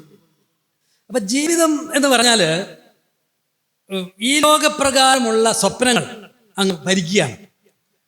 നല്ല ജോലി, നല്ല വീട്, നല്ല ജീവിത സാഹചര്യങ്ങൾ, നല്ല സംസ്കാരം, ആ തരത്തിലേക്ക് നമുക്ക് ആദ്യകാലത്തൊക്കെ ഉണ്ടായിരുന്ന ആ മിഷണറി താല്പര്യം, ആ സുവിശേഷ താല്പര്യം വലിയൊരളവോളം നമുക്ക് കൈമോശം വരികയാണെന്നുള്ളത് നമ്മൾ തിരിച്ചറിയണം. മൈഗ്രേഷൻ എന്ന് പറഞ്ഞാൽ യൂറോപ്പിലേക്കൊക്കെ പോവുക. എന്ത് മോട്ടിവേഷനാണ് യൂറോപ്പിലേക്ക് അവരെ കൊണ്ടുപോകുന്നത്? ജീവിതത്തിലെ പ്രൈം മോട്ടീവ് എന്താ അവരുടെ? നല്ലൊരു കൾച്ചർ അല്ലേ, നല്ല ബാത്റൂംസ്. ഇന്ത്യയിൽ വന്നു കഴിഞ്ഞാൽ എന്താ അവനെ കുഴപ്പമെന്ന് ഞാൻ വിദേശത്ത് വന്ന ഒരാളോട് ചോദിച്ചു. ബാത്റൂംസ് ആർ ഹോറിബിൾ എന്ന് പറഞ്ഞു എന്നോട്. പിന്നെ ട്രാഫിക്, ഇതൊക്കെയാണ് അവർ പറയുന്ന കാര്യങ്ങൾ. അപ്പോൾ അവിടെ പോയാൽ നല്ല ബാത്റൂംസ്, നല്ല ടോയ്ലറ്റ്സ്, വാഷ്റൂംസും, ഒക്കെ ആയിരിക്കും. Rest rooms, washrooms. നമ്മുടെ പേരൊന്നും കക്കൂസ് ഒന്നും പറഞ്ഞേക്കല്ലേ വിദേശികളോട്, അതിനെ അപമാനിക്കുന്നതിന് തുല്യം. അതുപോലെയുള്ള ട്രാഫിക് സിസ്റ്റം, അതുപോലെ അവരുടെ പാർക്കുകൾ, എൻജോയ്മെൻറ്റ് സ്ഥലങ്ങൾ, ഇതൊക്കെ നല്ല കൾച്ചർ ജീവിക്കാം. അവരുടെ മക്കളൊക്കെ നല്ല ഉടുപ്പും നല്ല തിളങ്ങുന്ന ഉടുപ്പൊക്കെ ഇട്ട് ഇങ്ങനെ മഞ്ഞിലൊക്കെ ഇങ്ങനെ നടക്കുന്ന കാണുമ്പോൾ നമുക്ക് അവിടെ പോകാമല്ലോ എന്നുള്ള ചിന്തയൊക്കെ വരും. ഇതിനൊക്കെയാണ് മോഹിച്ചു പോകുന്നത്. അല്ലാതെ ഒരു ആത്മീയ ലക്ഷ്യം അതിൻ്റെ പിന്നിലുണ്ടോ എന്ന് ചോദിച്ചാൽ നമ്മൾ പോകുന്നവരെ കുറ്റപ്പെടുത്തില്ല. ആത്മീയ ലക്ഷ്യത്തെ അവഗണിച്ചല്ല അവർ പോകുന്നത്. കാരണം എവിടെ പോയാലും ക്രിസ്ത്യാനിയായിട്ട് ജീവിക്കലോ. ദൈവശുശ്രൂഷ എവിടെയും ചെയ്യാം. ദൈവശുശ്രൂഷ ഏത് സാഹചര്യത്തിൽ ചെയ്യാന്നുള്ളതാണ് ക്രിസ്തീയതയുടെ മഹത്വം. അതിന് പ്രത്യേകിച്ച് സ്ഥലമോ പ്രദേശമൊന്നുമില്ല. എവിടെ പോയാലും ഏത് പശ്ചാത്തലത്തിലും ഒരു നല്ല ക്രൈസ്തവനായിട്ട് ജീവിക്കാൻ, പ്രയോജനമായിട്ട് ജീവിക്കാനായിട്ട് കഴിയുമെന്നുള്ളതൊരു സത്യമാണെങ്കിൽ പോലും അതുകൊണ്ട് പോയവരെ ക്വസ്റ്റ്യൻ ചെയ്യല്ല. പക്ഷെ പോകുന്നതിൻ്റെ പിന്നിൽ മോട്ടിവേഷൻ ഒരു ഇവാഞ്ചലിസ്റ്റിക് മോട്ടിവേഷൻ അല്ല, ഒരു മിഷണറി വിഷൻ അല്ല അതിൻ്റെ പിന്നിൽ ഉള്ളത്. അതാണ് എന്തിനു പോയാലും ഭൗതിക കാര്യങ്ങളൊക്കെ ഉണ്ടെങ്കിലും ഇതായിരിക്കണം നമ്മുടെ പ്രൈം മോട്ടീവ് ദൈവമായതുണ്ട്. അപ്പം നമ്മൾ ചിന്തിക്കേണ്ട ഒരു കാര്യം, ഈ ലോകത്ത് നമ്മൾ ഒരുപാട് കാര്യങ്ങൾ ചെയ്യുന്നുണ്ട്. എന്തെല്ലാം കാര്യങ്ങൾ ഈ ലോക മനുഷ്യരോട് നമ്മൾ ചെയ്യണം, ചെയ്തേ പറ്റൂ. നമ്മുടെ കടപ്പാട് ബാധ്യതയുമാണ്. തനിക്ക് നിന്റെ കുടുംബത്തിലുള്ളവർക്കും ഈ കരുതാത്തവൻ അവിശ്വാസികൾ അതൊന്നും പറഞ്ഞില്ല. കരുതൽ ഭൗതികരുതൽ മാത്രമല്ല, ആത്മീയകരുതൽ മാത്രമല്ല, ഭൗതികരുതലൊക്കെ ഉണ്ട് അതിനകത്ത്. മക്കൾക്ക് വേണ്ടി സൂക്ഷിച്ചു വെക്കണ്ടേ. പക്ഷേ അതിൻ്റെ ഒക്കെ മുകളിൽ ഒന്ന് ഞാൻ ചെയ്യുന്നു, പിന്നിലുള്ളത് മറന്നും മുമ്പിലുള്ളതിൽ കാഞ്ഞും കൊണ്ട് ക്രിസ്തുവേശുവിൽ പരമവിളിയുടെ വിരുദിനായി ലാഹിലേക്ക് ഓടുന്നു. അതല്ല നമ്മുടെ മോട്ടീവ്. ഈ മോട്ടീവ് നമുക്ക് നഷ്ടപ്പെട്ടു പോകുന്നുണ്ടോ എന്നുള്ളതാണ്. അല്ലെങ്കിൽ ഈ മോട്ടീവ് നമ്മുടെ മക്കളുടെ ഹൃദയത്തിലേക്ക് പതിപ്പിക്കാൻ, അത് ഇരുമ്പെഴുത്ത് ആടി കൊണ്ടെന്ന് എഴുതി കൊടുക്കാൻ വി ഫെയിൽ. അവയെ കുറ്റപ്പെടുത്തിയിട്ട് നമ്മൾ കാര്യമില്ല. ആത്മപരിശോധന നമ്മൾ നടത്തേണ്ടത്. To great extent we have failed. അതുകൊണ്ട് ഏത് തരത്തിലും മിഷണറി വരെ ചെയ്യാൻ മേല, ശിക്ഷ ചെയ്യാൻ മേലെന്നല്ല നമ്മൾ പറയുന്നത്. ചിലപ്പോൾ പഴയ രീതികൾ പലപ്പോഴും സാധിക്കാനായിരിക്കുമെങ്കിലും ഇതാണ് നമ്മൾ എന്നുള്ളത് മാറി ജഡമോഹം, കൺമോഹം, ജീവനത്തിൻ്റെ പ്രതാപം. കാണാൻ നല്ലതും തിന്മൻ നല്ലതും കാണാൻ ഭംഗിയുള്ളതും ജ്ഞാനം പ്രാപിപ്പാൻ കാമ്യം എന്ന് പറഞ്ഞ് അവൾ പറിച്ചു, അവൾ തിന്നു, ഭർത്താവിനും കൊടുത്തു, രണ്ടുപേരും കൂടെ വീണു. ഇന്നും ആ അബദ്ധം നമുക്ക് വരുമോ എന്ന് നമ്മൾ നോക്കണം. അബ്രഹാം സഹോദരൻ പയ്യമ്പള്ളിയിൽ അന്ന് വരുമ്പോൾ എനിക്ക് വന്നിട്ട് 45 വയസ്സോ 42 വയസ്സോ കാണുള്ളായിരിക്കും. 1987 എന്ന് പറഞ്ഞ് ഞാൻ ഓർക്കുന്നുണ്ട്. പ്രസംഗിച്ചവരിടയ്ക്ക് ഞാനിപ്പോഴും ഓർക്കും. ഞാൻ ഒരു ചെറുപ്പക്കാരനാണ് എന്ന് പറഞ്ഞ ആ വാക്ക് ഇപ്പോഴും എൻ്റെ ചെവിയിൽ ഇങ്ങനെ മുഴങ്ങുന്നുണ്ട്. ഇന്നെത്ര വയസ്സായി? അന്ന് അദ്ദേഹം അമേരിക്കയിൽ നിന്ന് ഇങ്ങോട്ട് വന്നു. He came back. He migrated to India to preach gospel. നമ്മുടെ മഴ ദൈവവേലക്കാരും പോയപ്പോഴേ യുവരക്തരുടെ കാര്യങ്ങളിൽ ഞരമ്പുകളിൽ തെളിച്ചപ്പോഴും അവർ പോയി. അവരുടെ ജയപരാജയങ്ങളെ ഒന്നും ലോകപ്രകാരം കളക്കാൻ കഴിയില്ല. അളന്നാൽ അത് അബദ്ധമായി തീരും. അപ്പസ്തലൻ പറഞ്ഞില്ലേ, സമയത്തിന് മുമ്പേ ഒന്നും വിധിക്കരുത് എന്ന് പറഞ്ഞു. നമ്മുടെ വിധികളൊക്കെ അപൂർണമാണ്, അപര്യാപ്തമാണ്, തിരിയാതായിരിക്കും. അപ്പം ആ മോട്ടീവ് ഇത് എത്ര പേർക്ക് നമുക്ക് പങ്കുവെച്ച് കൊടുക്കാനായിട്ട് കഴിയുന്നുണ്ട്. ലോകം നമ്മുടെ മക്കളെയൊക്കെ സ്വാധീനിച്ചിട്ടുണ്ട്.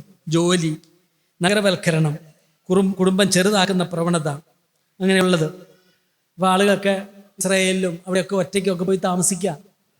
അപ്പം അങ്ങനെ താമസിക്കാതിരിക്കണമെങ്കിൽ സാമ്പത്തികമായി സാക്രിഫൈസസ് വേണം. Who will dare to do that? ഇന്നത്തെ ചലഞ്ചസ് അതാണ്. ഞാൻ ആ ചലഞ്ച് ഏറ്റെടുക്കുന്നു എന്ന് പറയാൻ, അത് പഠിക്കാനും എനിക്കും പഠിക്കും. ഇപ്പോൾ കഴിഞ്ഞ ദിവസം എന്നോട് പറഞ്ഞു ഞാൻ ഇസ്രായേലിൽ പോയി ജോലിക്ക്. അപ്പം നിൻ്റെ ഭാര്യ, നിൻ്റെ മക്കൾ, അവരെ എങ്ങനെ വളർത്തും? അന്നേരം പറയും ഒരു വീടും എടുത്തിട്ടില്ല, വീട് വെക്കാൻ സ്ഥലമില്ല, എന്ത് ചെയ്യും? നമ്മളൊരു ചോദ്യത്തിന് നമ്മുടെ മുമ്പിൽ നിൽക്കാം. പോകരുതെന്ന് പറയാമോ പോകണമെന്ന് പറയാമോ? ഓരോരുത്തരും അവരവൻ കൈകാര്യം ചെയ്യുന്ന പ്രശ്നമായിട്ട് വിട്ടുകളയാം. നമ്മളതിൻ്റെ ബുദ്ധിമുട്ടില്ല ഏറ്റെടുക്കാനായിട്ട് കഴിയല്ല. എന്നാലും ജനറലി പറഞ്ഞാൽ നമ്മുടെ തീരുമാനങ്ങളെ നയിക്കേണ്ടത് ലോകത്തിൻ്റെ മോഹങ്ങൾ അല്ല, ദൈവരാജ്യത്തിൻ്റെ മോഹങ്ങളായിരിക്കണം. അത് ലാഭമല്ല, അത് ഈ പ്രകാരം നഷ്ടമാണ്. ആ നഷ്ടം സഹിക്കേണ്ടി വരും. നമ്മുടെ കുഞ്ഞുങ്ങളും ചിലപ്പോൾ ചോദിക്കും, നിങ്ങൾ എന്താ എനിക്കുണ്ടാക്കി തന്നെന്ന് ചോദിക്കും. എന്താ സമ്പാദിച്ചതെന്ന് ചോദിക്കുമായിരിക്കും. എന്താ സമ്പാദിച്ചു കൊടുത്തത്? ഒന്നുമില്ല. പക്ഷെ അവസാനം അവർ ചോദിക്കും. കഥ കഴിയുമ്പോൾ, അവസാന അധ്യായം വായിക്കുമ്പോൾ അവർ ചോദിക്കും, എന്താ സമ്പാദിച്ചു തന്നത്? ഒരു ദൈവം, ഒരു വിശ്വാസം മാത്രം. ബാക്കിയുള്ളതൊക്കെ പുല്ലിൻ്റെ പൂ പോലെ അത്തരം ലോകവും അതിൻ്റെ മോഹങ്ങളും ഒഴിഞ്ഞു പോകുന്നു. കർത്താവേ വചനമോ എന്നേക്കും നിലനിൽക്കും. നമുക്ക് ഈ ലൗകിക മോഹം എന്നെയും നിങ്ങളെയും സ്വാധീനിക്കുന്നുണ്ടോ എന്നുള്ള കാര്യം നമുക്ക് പരിശോധിച്ച് നോക്കാം. നമ്മുടെ മക്കള് വഴിതെറ്റിപ്പോകാതെ, ഇപ്പം ലോത്ത് പോയപ്പോൾ സോദോമിലേക്ക് കൂടാരം മാറ്റി അടിച്ചു എന്നുള്ള നമ്മളൊക്കെ പറഞ്ഞു കേട്ടിട്ടുള്ളതാണ്. അവസാനം ലോത്തിന് 2 മക്കളുണ്ടായി. ആ മക്കളിലൂടെ 2 സംസ്കാരങ്ങളുണ്ടായി. ആ സംസ്കാരമാണ് അമ്മന്യരും മോവാബിരും. മോശ പറഞ്ഞു അവനെ ദേവാലയത്തിൻ്റെ പഠിക്കാത്ത കാര്യം എന്ന് പറഞ്ഞു. ആ പഴയ നിയമത്തിൻ്റെ ആ കൾട്ടിക് പ്രോഗ്രാമിൻ്റെ ഭാഗമായിട്ട് പറഞ്ഞപ്പോൾ അതിൽ നിന്ന് നമ്മളൊരു പാഠം ഉൾക്കൊണ്ടതുണ്ട്. ഒരു വചനവിരുദ്ധമായിരിക്കുന്ന ഒരു പുതിയ സംസ്കാരം, ഒരു വഷളായിപ്പോയ ഒരു നീതിമാൻ മക്കളുടെ സംസ്കാരം. അപ്പം നമ്മൾ അതിനെ ഓർത്ത് we need to be aware of that. നമ്മളതിനെ ശ്രദ്ധിച്ചിരിക്കണം. ഇതൊന്നും നമുക്ക് ആത്യന്തികമായ സംതൃപ്തി നൽകിയല്ല, നമ്മുടെ മക്കൾക്ക് നൽകിയല്ല. അതാണ് സത്യം. സഭാപ്രസംഗം 5:10 ദ്രവ്യപ്രിയന് ദ്രവ്യം കിട്ടിയിട്ടും ഐശ്വര്യപ്രിയന് ആദായം കിട്ടിയിട്ടും തൃപ്തി വരുത്തുന്നില്ല, അത് മായത്രേ. ദ്രവ്യപ്രിയൻ, നിനക്ക് ദ്രവ്യം കിട്ടും, പണമാണോ നിനക്ക് വേണ്ടത്? പണത്തിന്റെ വഴികളുടെ കിടപ്പുണ്ട്. ആദായമാണോ വേണ്ടത്? ആദായത്തിന്റെ വഴികൾ ഒരുപാടുണ്ട്. തൃപ്തി, സഫലത, കണ്ടന്റ്മെന്റ് കിട്ടുമോ? കൂടുതൽ സമ്പത്തിന്റെ കൂടെ കൂടുതൽ അസ്വസ്ഥത, കൂടുതൽ ആദായത്തിന് കൂടെ കൂടുതൽ ആശങ്കകൾ. അപ്പൊ സംതൃപ്തിയുടെ മാർഗം, യഥാർത്ഥ സഫലതയുടെ മാർഗം ഈ മാർഗമല്ല, വേറൊരു മാർഗം. കർത്താവ് പറഞ്ഞില്ലേ, ദൈവവിഷയമായി സമ്പന്നനാകാതെ എന്ന് പറഞ്ഞില്ലേ. നമ്മൾ ആ സമ്പത്ത്, നമ്മൾ കാണുന്ന ലോകമോഹങ്ങൾ അല്ല നമ്മളെ നയിക്കേണ്ടത്. മറ്റൊരു യാഥാർത്ഥ്യം, നമ്മുടെ സ്വാധീന മേഖലകളെ പറ്റി പറയുമ്പോൾ, ഈ കുടുംബജീവിതത്തെ പറ്റി പറയുമ്പോൾ നമ്മുടെ മക്കൾക്കും ഒക്കെ വരാവുന്നൊരു കാര്യം, ജീവിതം ഒരു രസിക്കാനുള്ള ഒരു കാര്യമാണ് എന്ന ചിന്ത. ഇപ്പം നമ്മുടെ കല്യാണ പ്രസംഗങ്ങളിൽ പോലും വന്നോന്ന് എനിക്ക് സംശയം തോന്നിയിട്ടുണ്ട്. How to enjoy your married life എന്നാണ് നമ്മളൊക്കെ പഠിച്ച ഒരു കാര്യം. How to make it a enjoyment. അത് ശരിയാണെന്ന് ചോദിച്ചാൽ ശരിയാണ്. എന്നാൽ കല്യാണം എന്ന് പറഞ്ഞാൽ അതൊരു എൻജോയ്മെൻ്റ് ആണോ? Is it N enjoyment? ഒരു രസമാണോ? അതോ ഒരു ടാസ്കാണ്, ഒരു മിഷനാണ്, ഒരു ദൗത്യമാണ് വിവാഹം? അങ്ങനെ സമീപിക്കണം. എങ്ങനെ രസിക്കാമെന്നും പറഞ്ഞ് പഠിപ്പിച്ചു വെച്ചാൽ ഈ രസം നോക്കി ആളുകൾ പോകും, അപ്പം അതിൻ്റെ മറ്റു കാര്യങ്ങളൊക്കെ പോകും. ഇതൊരു എക്സ്കർഷനല്ല, ഇതൊരു സാഹസിക യാത്രയാണ്. ഒരു ഉല്ലാസ യാത്രയല്ല, ഒരു സാഹസിക യാത്രയാണ്. പ്രത്യേകിച്ചും കുടുംബജീവിതം എന്ന് പറയുന്നത് ഒരു ഒരു ഒരു ദൗത്യമാണ്. നമ്മൾ ഓർക്കണം. അങ്ങനെയാണ് നമ്മൾ അതിനെ സമീപിക്കേണ്ടത്. എന്നാൽ ഇന്ന് പലപ്പോഴും ഒരു രസം എന്നുള്ള ഒരു രീതിയിലേക്കാണ് പോകുന്നത്. അപ്പം അങ്ങനെ പോയി കഴിഞ്ഞിട്ടുണ്ടെങ്കിൽ ഇതിൻ്റെ രസം നോക്കി പോയാൽ രസം കുറയുമ്പോൾ ഇത് വേണ്ടാന്നൊക്കെ വെക്കും. പല കുടുംബങ്ങളൊക്കെ പരാജയപ്പെടുന്നത് അതുകൊണ്ടൊക്കെ ആയിരിക്കും. മറ്റൊരു കാര്യം ഞാൻ കൂട്ടിച്ചേർക്കുന്ന ഒരു കാര്യം, വിവാഹമോചനങ്ങളെ പറ്റിയുള്ള ഒരു വലിയൊരു കാഴ്ചപ്പാട് നമ്മുടെ ഇടയിലൊക്കെ വരുന്നുണ്ട്. കല്യാണം കുറച്ച് കഴിഞ്ഞാൽ കല്യാണം വേണ്ട, ഇത് താൽക്കാലിക അറേഞ്ച്മെൻ്റ് ആണ്, ഒത്തില്ലെങ്കിൽ വേണ്ടാന്ന് വെക്കാവല്ലോ എന്നുള്ളൊരു ചിന്താഗതി അങ്ങോട്ട് പലപ്പോഴും അങ്ങ് വളർന്നു വരുന്നുണ്ട്. അത് വിശ്വാസികളുടെ ഇടയിലും ഉണ്ട്. വിശ്വാസികളുടെ ഇടയിലും വിവാഹമോചനങ്ങൾ വരുന്നുണ്ട്. അതാണ് വിവാഹത്തെ, കുടുംബജീവിതത്തെ പറ്റി പറയുമ്പോൾ ഒരു വലിയൊരു പ്രതിസന്ധിയായിട്ട് നിൽക്കുന്നത്. വിവാഹം ശരിയാകുന്നെങ്കിൽ പിരിയാം. എന്നാൽ ഒന്നാമത് തന്നെ തുടങ്ങുമ്പോൾ തന്നെ നമ്മൾ അത് കാണിച്ചു വെക്കണം, അത് പിരിയാനുള്ള ബന്ധമല്ല. അതല്ലേ, പിരിയാ ബന്ധമാണിതെന്നുള്ളത് വിവാഹത്തെ പറ്റി അല്ല പാട്ടുകാരൻ പാടിയത്. അത് മഹൽപ്രേമത്തെ പറ്റി പറഞ്ഞതാണ്.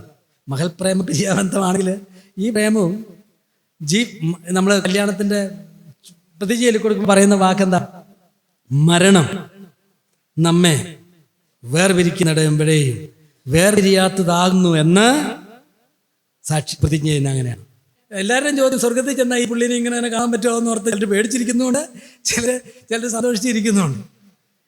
സ്വർഗം എന്നുള്ളത് നമ്മൾ വിചാരിക്കുന്ന ഒരു തലമല്ല. സ്വർഗം എന്നുള്ളത് നമ്മുടെ കണ്ണിനും കാണാത്തതും മനസ്സുകൊണ്ട് ഗ്രഹിക്കാൻ കഴിയാത്തതുമായിരിക്കുന്ന ഒരു തലമാണ്. നമ്മൾ ഇതിൻ്റെ തന്നെ പ്രശ്നമൊക്കെ പരിഹരിച്ച് മേക്കപ്പ് ചെയ്ത് റിപ്പയർഡ് സാധനമല്ല, ഒരു പുനരുദ്ധാരണമല്ല. ഈ അമ്പലങ്ങളൊക്കെ പുനരുദ്ധാരണം ചെയ്യാന്നൊക്കെ പറഞ്ഞ പോലെ ഇതിനെ പുനരുദ്ധാരണം ചെയ്യുന്നത് അതിലുപരിയാണ് സ്വർഗം. ഇപ്പം സ്വർഗത്തെ പറ്റി പറയുമ്പോൾ കേട്ടിട്ടുണ്ടാവും. സ്വർഗം എന്താണെന്നുള്ളൊരു വലിയ ചർച്ചാ വിഷയമാണ് തിയോളജിയൻസിൻ്റെ ഇടയിൽ. ഒന്ന് ന്യൂ ക്രിയേഷൻ മോഡൽ എന്ന് പറയും, ഒന്ന് സ്പിരിച്വൽ മോഡൽ എന്ന് പറയും. അതായത് സ്വർഗത്തിൽ ചെല്ലുമ്പോൾ നമ്മൾ എങ്ങനെയായിരിക്കും, എന്നുള്ള ചോദ്യം. ന്യൂ ക്രിയേഷൻ മോഡൽ എന്ന് പറഞ്ഞാൽ ഈ ലോകത്തിലെ പാപം വരുത്തിയ പ്രശ്നങ്ങളെല്ലാം മാറ്റിക്കളഞ്ഞ് നമ്മളെല്ലാവരും കൂടെ ഇരിക്കും. കല്യാണത്തിൻ്റെ കാര്യത്തിൽ മാത്രമേ സംശയമുണ്ട്, അതുണ്ടാവുകയെന്ന് പ്രത്യേകിച്ച് പറഞ്ഞിട്ടുണ്ട്. ദൈവന്മാരെ പോലെ ഇരിക്കും. അടുത്ത മോഡൽ എന്ന് പറഞ്ഞാൽ ഏതാണ്ട് ഇതുപോലെയൊക്കെ തന്നെ ഇരിക്കും, പക്ഷെ പാപത്തിൻ്റെ ഭവിഷ്യത്തുകളൊന്നും പാപം ഉണ്ടാവില്ല ഭവിഷ്യത്തിലാണ്. മറ്റത് സ്പിരിച്വൽ മോഡൽ എന്ന് പറഞ്ഞാൽ നമ്മുടെ ചിന്തയ്ക്ക് അതീതമാണ്. അത് വേറൊരു റെൽമാണ്, വേറൊരു തലമാണ്. ആ തലത്തിൽ നമ്മൾ ചെല്ലുമ്പോൾ നമ്മൾ എങ്ങനെ ആയിരിക്കും എന്നുള്ളത് കൃത്യം നമുക്ക് അറിഞ്ഞുകൂടാ. അതുകൊണ്ട് ആ സ്വർഗത്തെ നമ്മുടെ ഈ രീതിയുടെ ഒരു ഇതിലേക്ക് കൊണ്ടുവരുമ്പോൾ അതൊരു എക്സാമ്പിൾ ആയിട്ടൊക്കെ പറയാം, ഉദാഹരണമായിട്ടൊക്കെ പറയാം. വെളിപാട് പുസ്തകത്തിലൊക്കെ പറഞ്ഞ പോലെ സ്വർണം, വെള്ളി, മഴവില്ല്, വിലയേറിയ രത്നങ്ങൾ എന്നൊക്കെ പറയാമെങ്കിലും ഇതൊക്കെ പ്രതീകങ്ങളാണ്. പൗലോസ് പറഞ്ഞ പോലെ കണ്ണ് കണ്ടിട്ടില്ല, മനുഷ്യർക്ക് ഉച്ചരിച്ചുകൂടാത്ത കാര്യങ്ങൾ അവൻ കേട്ടു, ഇൻഎക്സ്പ്രസിബിൾ. അവിടെ ചെല്ലുമ്പോൾ നമ്മുടെ ഭാര്യാഭർത്തൃ ബന്ധമായിരിക്കുന്ന രണ്ടാളുകൾക്ക് എന്തോ സംഭവിക്കും എന്നുള്ളത് it's a mystery, not open to us. അതുകൊണ്ടാണ് മരണം നമ്മെ ഈ വിവാഹ ബന്ധത്തിൽ നിന്ന് വേറെ വിവാഹം സ്ത്രീപുരുഷ കല്യാണ ബന്ധത്തിൽ നിന്ന് ആ സ്ത്രീക്കോ പുരുഷനോ പിന്നെ കല്യാണം കഴിക്കാവുന്ന ഒരു ബന്ധത്തിലേക്ക് വരും എന്നത് സത്യമാണ്. എങ്കിലും കല്യാണത്തിന് കർത്താവിൻ്റെ വരവ് നമ്മെ എന്താണ് ചെയ്യാൻ പോകുന്നതെന്നുള്ളത് കണ്ടറിയേണ്ട കാര്യമാണ്. അത് മുഴുവൻ നമുക്ക് അറിഞ്ഞുകൂടാ. അതുകൊണ്ട് അതാണ് ഞാൻ പറഞ്ഞത്, വേർപിരിയാത്തതായിരിക്കുന്ന മരണം വരെ വേർപിരിയാത്തതായിരിക്കുന്ന ഒരു ബന്ധം. കർത്താവിൻ്റെ അടുത്ത് ശിഷ്യന്മാർ ചോദിച്ചു, മർക്കോസിന്റെ സുവിശേഷത്തിൽ മത്തായി 19 ചോദിച്ചു, മോശെ അവർക്ക് വിവാഹമോചന ചീട്ട് കൊടുത്ത് വിവാഹമോചനം നടത്താമെന്ന് പറഞ്ഞിട്ടുണ്ടല്ലോ എന്ന് പറഞ്ഞു. എന്ന് പറഞ്ഞാൽ വിവാഹത്തിൻ്റെ കൺസിസ്റ്റൻസി, വിവാഹമോചനത്തിൻ്റെ സാധ്യത, ഭാര്യാഭർത്താക്കന്മാർ എത്രത്തോളം ബന്ധത്തിൽ നിലനിൽക്കണം, പിരിയാനുള്ള സാധ്യതയുണ്ടോ, അത് തകർന്നു പോകാവോ മാറ്റാവോ എന്നൊക്കെയുള്ള ചോദ്യം അവതരിച്ചപ്പോൾ കർത്താവ് പറഞ്ഞ വാക്ക്, അതൊക്കെ പറഞ്ഞതിന് ശേഷം കർത്താവ് പറഞ്ഞു, നിങ്ങളുടെ ഹൃദയ കാഠിന്യ നിമിത്തം അത്രേ മോശ നിങ്ങളോട് അങ്ങനെ പറഞ്ഞത്. The problem is the hardness of the heart. മോശ അത് വിവാഹമോചനം പെർമിറ്റ് ചെയ്യുകയല്ല ചെയ്തത്, actually he was limiting it എന്നാണ് പറഞ്ഞത്. ആ കൾച്ചറിൽ നടന്നിരുന്ന എന്തിനും തോന്നിയതിനൊക്കെ വിവാഹമോചനം നടത്തിരുന്ന സംസ്കാരങ്ങളുടെയൊക്കെ നടുവിൽ മോശ ലിമിറ്റ് ചെയ്തു. എവിടെ വരെ ലിമിറ്റ് ചെയ്തു? വിവാഹമോചന ചീട്ടെന്ന് പറയുമ്പോൾ ഒരു ചീട്ടല്ല, ഇതൊരു സിവിൽ കോൺട്രാക്റ്റാണ്. മോശ ലിമിറ്റ് ചെയ്തു. എന്നിട്ട് ആ ലിമിറ്റ് പോലെ നിങ്ങൾ ചെയ്യണമെന്നല്ല കഥാ പറഞ്ഞത്, നിങ്ങളുടെ ഹൃദയ കാഠിന്യം. അതാണ് മോശ അത് ചെയ്തതിൻ്റെ കാരണം. കർത്താവ് വിവാഹം സ്ഥാപിച്ചത് പിരിയാനുള്ള ബന്ധമല്ല, അത് ജീവൻ നിലനിൽക്കുന്നത്. ഇത് നമ്മുടെ മക്കൾക്ക് കിട്ടണം. പിന്നെ പ്രശ്നങ്ങളെ അതിജീവിക്കാനായിട്ട് ഒരു ദൈവവേദനന് കഴിയുമല്ലോ. അതിനുള്ള പരിശുദ്ധാത്മാവും ദൈവവേദനവും ദൈവസഭയും ഒക്കെ ഉണ്ടോ എന്നാണ് ദൈവവേദന നമ്മോട് പറഞ്ഞത്. രോഗം വന്നാൽ കൊല്ലുക എന്നുള്ളതല്ലോ, ചികിത്സിക്കുക എന്നുള്ളതല്ലേ അതിൻ്റെ മാർഗം. അതുകൊണ്ട് വിവാഹമോചനത്തെ പറ്റിയുള്ള ഈ ലൂസായിരിക്കുന്ന ചിന്താഗതി നമ്മളെയും നമ്മുടെ മക്കളെയും ഭരിക്കുന്നത് നമുക്ക് തടയേണ്ടത് ആവശ്യമാണ്. അത് അവരിലേക്ക് ലോകം ഒന്ന് അതാ പഠിക്കുന്നത്, എന്തിനാണ് ഇങ്ങനെ നിൽക്കുന്നത് എന്ന് പറയുമ്പോഴേ, ക്രിസ്തീയ വിവാഹത്തിൽ അതാണ് നിങ്ങൾ കാക്ഷിക്കുന്നത് എങ്കിൽ, ഒരു ക്രിസ്തീയ വിവാഹമാണ് ആഗ്രഹിക്കുന്നതെങ്കിൽ, അത് എന്തെങ്കിലും പ്രശ്നങ്ങൾ വരുമ്പോൾ മാറിപ്പോകുന്നതല്ല. പ്രശ്നങ്ങളെ ദൈവകൃപയിൽ അതിജീവിച്ച് അതിനെക്കൊണ്ട് സഫലത വരുത്തുന്ന ഒരു ആജീവനാന്ത ബന്ധമാണ് ക്രിസ്തീയ വിവാഹം. പ്രശ്നങ്ങൾ വിവാഹ മോചനത്തിലുള്ള കാരണങ്ങളുണ്ടോ എന്ന് ചോദിച്ചാൽ, ഇന്നത്തെ കാരണങ്ങൾ നോക്കി ഏത് കല്യാണത്തിനും മോചനത്തിനുള്ള കാരണമാവും. എന്തെങ്കിലും ഒരു കാര്യമൊക്കെ പറഞ്ഞു വെച്ചാൽ മോചിച്ചോ എന്ന് പറയുന്ന ആളുകളുണ്ടാവും. പിന്നെ എന്താ മോചിക്കാതെ നമ്മൾ ഇരിക്കുന്നത്? വിവാഹത്തെ വിച്ഛേദിക്ക് തകർത്ത് കളയാതെ നമ്മൾ നിൽക്കുന്നത് എന്തുകൊണ്ടാണ്? ആ പ്രശ്നങ്ങളെ അതിജീവിക്കാനുള്ള ദൈവകൃപ ദൈവം മക്കൾക്ക് നൽകിയിട്ടുണ്ട്. അതാ നമ്മൾ പിടിച്ചു നിൽക്കുന്നത്. യഹോവയായി ഞാൻ മാറാത്തവൻ, അതുകൊണ്ട് യാക്കോബ് പുത്രന്മാരെ നിങ്ങൾ നശിച്ചു അല്ലേ, മുടിഞ്ഞു അതെ അങ്ങനെ പറയണം, നിങ്ങൾ മുടിഞ്ഞു പോകാതിരിക്കുന്നു. അല്ലേ നമ്മൾ മുടിഞ്ഞു പോകും. ദൈവം മാറാത്തനായ ദൈവത്തിൻ്റെ കൃപ. മറ്റൊരു കാര്യം പാപസ്വഭാവങ്ങളാണ്. പാപസ്വഭാവങ്ങൾ ഇത് ഈ പഴയ കുടുംബജീവിതത്തിൻ്റെ വെല്ലുവിളികളൊന്ന്. ഇത് പുറമേയുള്ള ശത്രുക്കളാണ്. ഇപ്പം ഫിലോസഫികളും നിയമങ്ങളും സംസ്കാരത്തിൻ്റെ സ്വാധീനങ്ങളും ഒക്കെ നമ്മുടെ കുടുംബജീവിതങ്ങളെ ഛിദ്രത വരുത്തുകയും നമ്മുടെ മക്കൾക്ക് മുമ്പിലൊക്കെ ദുർമാതൃകളൊക്കെ അവതരിപ്പിക്കുകയൊക്കെ ചെയ്യുമ്പോൾ ഏറ്റവും വലിയ പ്രശ്നം പുറമേ നിന്നല്ല, ഇവിടെ തന്നെയാണ്, പുറമേ തന്നെയാണ്. അവിടുത്തെ ശത്രുക്കൾ നമ്മൾ തന്നെയാണ്. നമ്മുടെ കുടുംബജീവിതത്തിൻ്റെ അന്തകന്മാരും എതിരാളികളും ഒക്കെ ആയിട്ട് നമ്മൾ തന്നെയാണ് നിൽക്കുന്നത്. അതാണ് മത്തായി 19:8 കർത്താവ് പറഞ്ഞത്, നിങ്ങളുടെ ഹൃദയ കാഠിന്യം നിമിത്തം അത്രേ. നമ്മുടെയൊക്കെ കുടുംബത്തിൽ പ്രശ്നം ഉണ്ടാകുന്നത് എന്തുകൊണ്ടാണ്? ആ ഫിലോസഫി കൊണ്ടാണോ? ഭാര്യ ഭർത്താക്കന്മാർ വഴക്ക് വന്നതും മക്കളും മാതാപിതാക്കളും തമ്മിൽ രമ്യത പോകുന്നതൊക്കെ എന്തുകൊണ്ടാണ്? ഏത് പുറമേ നിന്നുള്ള സ്വാധീനം? പുറമേ നിന്നുള്ള സ്വാധീനമല്ല. കോപം, ക്രോധം, അസൂയ, സ്വാർത്ഥത, വിട്ടുവീഴ്ചയില്ലായ്മ, ക്ഷമിക്കാൻ കഴിയായ്മ, ഇതൊക്കെയാണ് പ്രശ്നങ്ങൾ. ഇതിൻ്റെ പേരാണ് പാപം. അതാണ് കാര്യം. അല്ലാതെ ഈ ഫിലോസഫിനെ ഒന്നും പഴിച്ചിട്ടൊന്നും വലിയ കാര്യം ഇല്ല. നമ്മുടെയൊക്കെ കുടുംബജീവിതത്തിലെ സഫലതകളുടെ കുറവ് ഇങ്ങനെയുള്ള പാപ സ്വഭാവങ്ങളും ദുഷ്ട സ്വഭാവങ്ങളും ഒക്കെയാണ്. വിവാഹത്തെ പറ്റിയാണ് പറഞ്ഞപ്പോൾ ഞാനും എൻ്റെ my husband and I have never considered divorce, murder sometimes but never divorce എന്നാണ് പറഞ്ഞതുപോലെ, my husband and I have never considered divorce, murder sometimes but never divorce. ഞാനും എൻ്റെ ഭർത്താവും വിവാഹമോചനത്തെ പറ്റി ചിന്തിച്ചിട്ടില്ല. പലപ്പോഴും കുത്തി കൊല്ലണമെന്ന് വിചാരിച്ചിട്ടുണ്ടെന്ന്, ഭാര്യൻ്റെ ഭർത്താവിനെയോ. അത് ചിലപ്പോൾ നമ്മുടെയും ചിന്തയാണെന്ന് ഞാൻ ഓർത്തു. വിവാഹമോചനമല്ല, ഇതിനെ അങ്ങ് പണ്ടാരോ പറഞ്ഞ പോലെ ഇത് തല്ലിക്കൊന്നിട്ട് നോർത്ത് ഇന്ത്യയിൽ സൂചന വില ചെയ്യാൻ പോയേക്കാന്ന് വിചാരിക്കാന്ന് പറഞ്ഞ പോലെ. പോയവരൊന്നും അങ്ങനെയാണെന്ന് ഞാൻ പറയില്ല കേട്ടോ.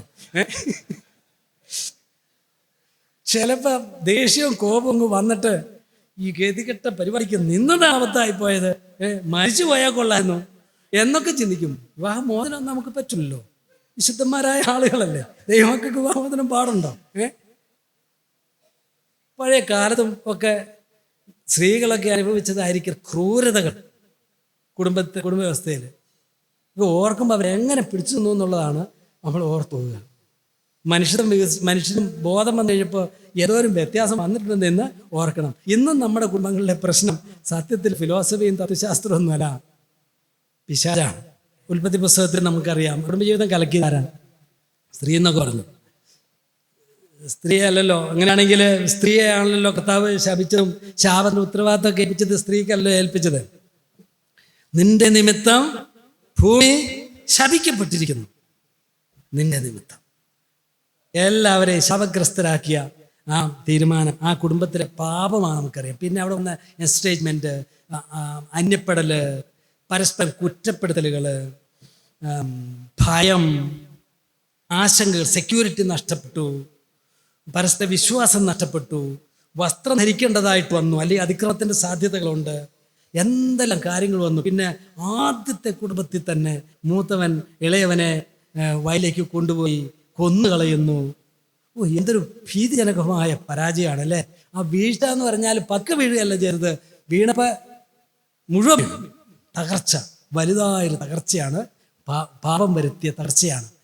അതിനെതിരെയല്ലേ കർത്താവ് ലോകത്തിൽ വന്ന് വലിയ യുദ്ധം ചെയ്തത്. ഞാനതിന് പരിഹാരം വരുത്തുമെന്ന് പറഞ്ഞു. അതുകൊണ്ടാണ് യേശു ക്രിസ്തു പാപങ്ങളെ പരിഹരിപ്പാൻ ലോകത്തിൽ വന്നു, പരിഹാരം വരുത്താമെന്ന് പറഞ്ഞു. അത് അനുഭവിക്കുന്ന ആളുകളല്ലേ നമ്മൾ. അതുകൊണ്ട് ക്രിസ്തീയ കുടുംബജീവിതത്തിന് വിജയസാധ്യത അധികമാണ്, ഏറ്റവും അധികമാണ്. കാരണം നമുക്ക് പാപങ്ങൾക്ക് ദൈവം ഒരു പരിഹാരത്തിൻ്റെ വഴി നമുക്കായിട്ട് ദൈവം വെച്ചിട്ടുണ്ട്. കോപമല്ല ഏറ്റവും വലിയ പ്രശ്നം. ഭർത്താക്കന്മാർക്കും കോപം, ഭാര്യമാർക്കും കോപം. ഇത് ഞാൻ ഒരുങ്ങിക്കൊണ്ടിരുന്നപ്പോൾ ഇന്നലെയും കൂടെ എനിക്ക് കോപം മിനിഞ്ഞാന്ന്. ബൈബിൾ ക്ലാസ് ഒരുങ്ങുക, കുറേ നാളായി ഇത്. തൃശ്ശൂർ പോയിട്ട് ക്ലാസ് എടുക്കണം, കുടുംബജീവിതത്തെ പറ്റി പഠിപ്പിക്കണമെന്ന് പറഞ്ഞപ്പോൾ എന്നോട് പറഞ്ഞു, ഈ വേസ്റ്റ് ഒന്നും കൊണ്ടേ കളാ, ഈ തുണി ഒന്നങ്ങ് നീലമുഖി അങ്ങ് അഴയിലേക്കിട്ടെന്ന് പറഞ്ഞപ്പോൾ ഞാനാണെങ്കിൽ വളരെ കൂലങ്കഷമായ ഒരു കാര്യം എൻ്റെ മോനോട് സംസാരിച്ചുകൊണ്ടിരിക്കുക. ഇൻ്റർനാഷണൽ കരികളാന്ന് ഓർക്കണം, ചെറിയ ചെറിയ കുടുംബകാര്യമൊന്നുമല്ല, വളരെ താത്വികമായ വിശകലനങ്ങളൊക്കെ നടത്തിക്കൊണ്ടിരിക്കുക. അന്നേ വേസ്റ്റ് കൊണ്ടേ കളയാൻ, അന്നേരാണ് ഈ തുണി നീലം മുക്കാൻ. എൻ്റെ വെനീനൊക്കെ ആണ്, എന്നാലും വെള്ളവയൊക്കെ ആണ്. ഞാനങ്ങോട്ട് ചെന്നിട്ട് ഇത് പറഞ്ഞു തരാം, നീ സമ്മതിക്കുകയല്ലോ എന്ന് പറഞ്ഞിട്ട് ആ വേസ്റ്റ് തെങ്ങിൻ്റെ ചോട്ടിലേക്ക് കയറ്. തെങ്ങിൻ്റെ ചോട്ടിൽ കയറിയാം, എൻ്റെ തെങ്ങിൻ്റെ ചോട്ടായതുകൊണ്ട്. അങ്ങനെയല്ല സാധാരണ ചെയ്യുന്നത്, അങ്ങനെയല്ല. ഒരു കുഴി കൊണ്ടുപോയിട്ട് ഇച്ചിരി മൺകിട്ട് മൂടുമായിരുന്നു, ഒരേറെ. പിന്നെ നീലം മുക്കുന്ന എൻ്റെ വെനീനല്ലേ, അവിടെ കിടക്കട്ടെ എന്ന് പറഞ്ഞ് 2 ദിവസം നീലം മുക്കാതെ അങ്ങിട്ടേക്കാന്ന് ഓർത്ത് അയാളെ കേട്ടു, നീ വിഷമിക്കണ്ട. അപ്പം അത് കണ്ടപ്പോൾ അവർക്ക് ദേഷ്യം. ഈ വിശുദ്ധിയായ സ്ത്രീയാ, പക്ഷെ അവർക്ക് ദേഷ്യം. അപ്പം ഞാൻ ഓർത്തു, ഇതൊരു ഭയങ്കരമുള്ളത്. ഒരിടത്ത് പറഞ്ഞാൽ നമ്മൾ നോക്കി ചിരിക്കുക, അവനത് ദേഷ്യപ്പെടില്ല. ഇത്രയും പ്രസംഗവും പരിപാടിയും കഴിഞ്ഞിട്ട് ഈ നിസ്സാരം. എന്നിട്ട് ഞാൻ ആലോചിച്ചു, ഞാനത് എങ്ങനെയാണ് പ്രതികരിക്കേണ്ടത്. ഞാൻ ആ സംസാരം അവിടെ നിർത്തി നോർത്ത് ആകാശം ഇടിഞ്ഞു വീഴൂല്ലായിരുന്നു. ഒന്നും സംഭവിക്കില്ല. പറഞ്ഞില്ലേലും ഒന്നും സംഭവിച്ചിട്ടില്ല. ഞാൻ പറഞ്ഞവനൊന്നും മനസ്സാന്തരപ്പെട്ടിട്ടുമില്ല. ഈ പത്തിലോ കഴിഞ്ഞ് കുറേ നാളായി പറയുന്നു. ഞാനത് ലില്ലി ഞാനിപ്പോൾ അത് ചെയ്യാട്ടോ എന്ന് പറഞ്ഞിട്ട് ആ പാത്രം എടുത്തുകൊണ്ട് പോയിട്ട് ആ ചോട്ടി കൊണ്ടുപോയിട്ട് ആ ബക്കറ്റിൽ ഞാൻ കലക്കി വെച്ചിട്ടുണ്ട്, അത് മുക്കി ആ ഇലയൊക്കെ ഇട്ടിട്ട്, എടാ നമ്മളാ പറഞ്ഞ കാര്യമൊന്ന് പറഞ്ഞായിരുന്നെങ്കിൽ it would have been heaven in my house, സ്വർഗ്ഗമാകുമായിരുന്നു. ഞാൻ ദേഷ്യപ്പെട്ട് കോപിച്ച് ഏത് ഭക്തനായ ജോസഫനിച്ച് ഈ പറഞ്ഞത് മെട്ടമായിട്ടു ഇതല്ല ഭാവം. ഇതാ കുടുംബജീവിതത്തിലെ പ്രശ്നം. അതങ്ങ് ദൈവകൃപയിൽ എൻ്റെ ഭാര്യ ഈടെയായിട്ട് ഒന്നോടെ മാനസാന്തരപ്പെട്ടിട്ടുണ്ട്. കാരണം ഇങ്ങനെയുള്ള കാര്യങ്ങളൊക്കെ വന്നാൽ അവൾ ചിലപ്പോൾ ഒരു ദിവസമൊക്കെ ദേഷ്യപ്പെട്ടൊക്കെ ഇരിക്കുമായിരുന്നു. ഇപ്പം അവളത് പെട്ടെന്ന് അത് മാറ്റിയിട്ട് സാരമില്ലാന്ന് വെച്ചു. അതുകൊണ്ട് ഞാനൊരു ഭക്തനായിട്ട് ജീവിക്കണം. അല്ലെങ്കിൽ അന്ന് ഉറങ്ങിയാൽ പിന്നെ അതൊക്കെ ഒന്ന് പരിഹരിക്കണമെങ്കിൽ എന്തെല്ലാം സൈക്കോളജി മനഃശാസ്ത്രമൊക്കെ എടുക്കേണ്ടതുണ്ടെന്നറിയോ? ഇതൊന്നും വേണ്ടി വന്നില്ല. അവൾ നന്നായി. അപ്പം ഞാനോർത്ത് അവൾ നന്നായി പോലെ ഞാനും അങ്ങ് നന്നായിരുന്നെങ്കിൽ അതൊന്ന് സന്തോഷമായിട്ട് കാണാമായിരുന്നെങ്കിൽ. ഇതൊക്കെയാ പ്രശ്നം, ഇതൊക്കെയാ പ്രോബ്ലംസ്. ഇതിനെയൊക്കെ കൈകാര്യം ചെയ്യാനുള്ള ബുദ്ധി ബോധം ഉണ്ടെങ്കിൽ ഇതൊക്കെ അതാ ഞാൻ ചിരിച്ചു എന്ന് പറഞ്ഞാൽ അവസാനം ഞാൻ ചിരിച്ചു. ചേട്ടാ ഞാനതങ്ങ് ചെയ്താൽ പോരായിരുന്നു, എന്തിനാ ഈ ബുദ്ധിമുട്ടിയത്? ആ സാധനം അങ്ങ് എടുത്തുകൊണ്ട് ആ തെങ്ങിലോട്ട് കൊണ്ടുപോയിടുക, അല്ലെങ്കിൽ കൊണ്ടുപോയിടുകയോ ആ തുണി വന്നിട്ട് ആ വർത്താനം പറഞ്ഞുകൊണ്ടൊക്കെ ചെയ്യാം. ഇത് അതിന് പകരം അമർഷം, കോപം, ന്യായീകരണങ്ങൾ, സ്വാർത്ഥത, സ്വയസ്നേഹം, അസൂയ, ആരോപണങ്ങൾ, കുറ്റാരോപണങ്ങൾ എല്ലാം ഇതൊക്കെയല്ലേ നമ്മുടെ ആ പഴയ കുടുംബത്തിലുണ്ടായിരുന്ന സ്ത്രീ പാപം ചെയ്യുന്നത്. ഇതിപ്പോൾ പുരുഷനാ പാപം. അതൊക്കെ പരിസഹിക്കുന്നു. അതുകൊണ്ട് നമ്മൾ ജീവിച്ചിരിക്കുന്നു. യാക്കോബൻ പുത്രന്മാരെ നിങ്ങൾ മുടിഞ്ഞു പോകാതിരിക്കുന്നത് ആരും കൂടെ ഉള്ളതാണ്. അതിൻ്റെ വേറൊരു സത്യം നമ്മൾ ജീവിച്ചു പോകുന്നു. കർത്താവ് പറഞ്ഞില്ലേ, പാപത്തോട് പോരാടുന്നതിൽ നിങ്ങൾ പ്രാണത്യാഗത്തോളം എതിർത്ത് നിന്നിട്ടില്ല. ഇവിടെ the crux of the problem is sin and the solution to the problem is gospel, the power of God. പ്രശ്നത്തിൻ്റെ കാതൽ നമ്മുടെ ഉള്ളിൽ കുടികൊള്ളുന്ന കഠിനതയാണ്, പാപമാണ്. നമ്മളത് തിരിച്ചറിയണം. രക്ഷിക്കപ്പെട്ടവരാണെങ്കിലും അതിൻ്റെ ആ പേരുകൾ ഇപ്പോഴും ഇവിടെ കിടപ്പുണ്ട്. മുറിപ്പറ്റുന്ന പാപങ്ങളായിട്ട് കിടക്കുന്നുണ്ട്. അസൂയയായും കോപമായും സ്വാർത്ഥതയായും വിട്ടുവീഴ്ചയില്ലായ്മയായും സൗമ്യതയില്ലാത്ത കാർക്കശ്യവും ഒക്കെ ഇവിടെ കിടക്കുകയാണ്. അതിനുള്ള പരിഹാരമാണ് കർത്താവ് സ്വർഗത്തിൽ നിന്ന് ഇറക്കിക്കൊണ്ട് തന്നെന്ന് ഓർക്കണം. അല്ലാതെ വീട് വെക്കാനും മക്കളെ IAS ഡോക്ടറാക്കാനും അമേരിക്കയ്ക്ക് പോകാനും ഉള്ള പരിഹാരം കൊണ്ടല്ല സ്വർഗത്തിൽ നിന്ന് കർത്താവ് വന്നത്. അതിനുവേണ്ടി ഉപവാസ പ്രാർത്ഥിയെടുക്കാനല്ല കർത്താവ് നമ്മളോട് ആവശ്യപ്പെടുന്നത്. പാപത്തോട് പോരാടും, പാപത്തിന്മേൽ ജയം. ഈ പാപത്തിന്മേൽ ജയം എവിടെ കിട്ടും? മറിയ ചോദിച്ചതുപോലെ ഇതെങ്ങനെ കഴിയും എന്ന് ചോദിച്ചു. ഇതെങ്ങനെ സാധിക്കും? പരിശുദ്ധാത്മാവ് നിന്റെ മേൽ വരും, അത്യുന്നതന്റെ ശക്തി നിന്റെ മേൽ നിഴലിടും. സ്പിരിറ്റ് ഓഫ് ദ പരിശുദ്ധാത്മാവാണ് പരിഹാരം, ദൈവശക്തിയാണ് പരിഹാരമെന്ന് നമുക്ക് ഓർക്കാം. അവിടെയാണ് നമുക്ക് പരിഹാരം നമുക്കുള്ളത്. അതുകൊണ്ട് പ്രശ്നം നമ്മുടെ കുടുംബങ്ങളെയൊക്കെ നിലവാരത്തിൽ താഴ്ത്തിക്കളയുന്ന പാപമാണെന്ന് തിരിച്ചറിഞ്ഞ് നമുക്ക് നമ്മുടെ പാപത്തോടുള്ളൊരു പോരാട്ടം, അതൊരാത്മീയ പോരാട്ടമാണ്. അതിനെ സമ്മതിക്കാനും മാനസാന്തരപ്പെടാനും വിശുദ്ധിയിലും ക്രിസ്തുവിൻ്റെ സ്വഭാവത്തിലും സൗമ്യതയിലും താഴ്മയിലും വിവേകത്തിലും സഹിഷ്ണുതയിലും ഒക്കെ വളരാൻ പത്രോസ് പറഞ്ഞ പോലെ വിശ്വാസത്തോട് വീര്യവും, വീര്യത്തോട് പരിജ്ഞാനവും, പരിജ്ഞാനത്തോട് ഇന്ദ്രിയവും, ഇന്ദ്രിയത്തോട് സ്ഥിരതയും, സ്ഥിരതയോട് ഭക്തിയും, ഭക്തിയോട് സഹോദരപ്രീതിയും, സഹോദരപ്രീതിയോട് സ്നേഹവും കൂട്ടിക്കൊള്ളിൻ. ഇവ നിങ്ങൾക്കുണ്ടാകുന്നുവെങ്കിൽ നിഷ്ഫലന്മാരായി പോവുകയില്ലെന്ന് പ്രയോജനമുള്ളവരായിത്തീരും. നമ്മുടെ കുടുംബജീവിതത്തിലേക്കും നമുക്ക് ഈ സൽസ്വഭാവങ്ങളെ നമുക്ക് കൊണ്ടുവരാം, വിശുദ്ധിയെ നമുക്ക് കൊണ്ടുവരാം. തെറ്റുകളെ സംബന്ധിച്ച് തിരുത്താനുള്ള മനസ്സ്, അത് ഭാര്യയോടും മക്കളോടും മാതാപിതാക്കളോടും ഒക്കെ തെറ്റുപറ്റിയാൽ സോറി. കാരണം നമുക്കൊരു അധികാരിയുണ്ട്. നമ്മൾ എത്ര ന്യായീകരിച്ചാലും കാര്യങ്ങളെല്ലാം അഗ്നിജ്വാലയ്ക്കുള്ള കണ്ണുള്ളവൻ നോക്കിക്കാണുന്നുണ്ടെന്ന് ഓർക്കണം. He is in authority. അവൻ ആ സിംഹാസനത്തിൽ ഇരിക്കുന്നത്. ഇതൊരു തെയോക്രസിയാണെന്ന് ഓർക്കണം. അവൻ്റെ മുമ്പിൽ നമ്മൾ ന്യായീകരിച്ചാലും കർത്താവ് ശരിയല്ലെന്ന് പറഞ്ഞിട്ട് എന്ത് കാര്യം? എല്ലാവരും തെറ്റാണെന്ന് പറഞ്ഞാലും കർത്താവ് ശരിയാണെന്ന് ടിക്ക് ചെയ്താൽ നമുക്ക് ഭയപ്പെടാനുണ്ടാവുകയല്ലോ. അവൻ്റെ മുമ്പിൽ നിന്ന്, ആ വചനത്തിൻ്റെ മുമ്പിൽ നിന്ന് കർത്താവെ ക്ഷമിക്കണം, വീണ്ടും പോലെ ജീവിക്കാനായിട്ട് കഴിഞ്ഞിട്ടില്ല, ധൈര്യം തരണം, വിട്ടുവീഴ്ച തരണം. ക്രിസ്തു നിങ്ങളോട് ക്ഷമിച്ചതുപോലെ ക്ഷമിക്കുവാൻ, ആ വഴി നടക്കാൻ നിങ്ങളെ സഹായിക്കണം. ഞങ്ങളുടെ ഹൃദയകാഠിന്യം കർത്താവ് അതില്ലേ, കല്ലായുള്ള ഹൃദയം മാറ്റി മാംസമായ ഹൃദയം അത് നമ്മൾ തന്നോ ഇല്ലയോ? തന്നിട്ടുണ്ട്. പുതിയത് എടുക്കാൻ പോകണ്ട. It is there. നമ്മളത് തിരിച്ചറിയുന്നില്ല. കർത്താവെ ആ തിരിച്ചറിവ് തരണം. ആ കണ്ണ് ഞങ്ങൾക്ക് തുറന്നു തന്നെ ഹൃദയദൃഷ്ടി പ്രകാശിപ്പിച്ച് തരണം. കർത്താവെ കാണേണ്ടതുപോലെ കാണാൻ ഞങ്ങളെ പഠിപ്പിക്കണമേ എന്ന് പ്രാർത്ഥിക്കാം നമുക്ക്.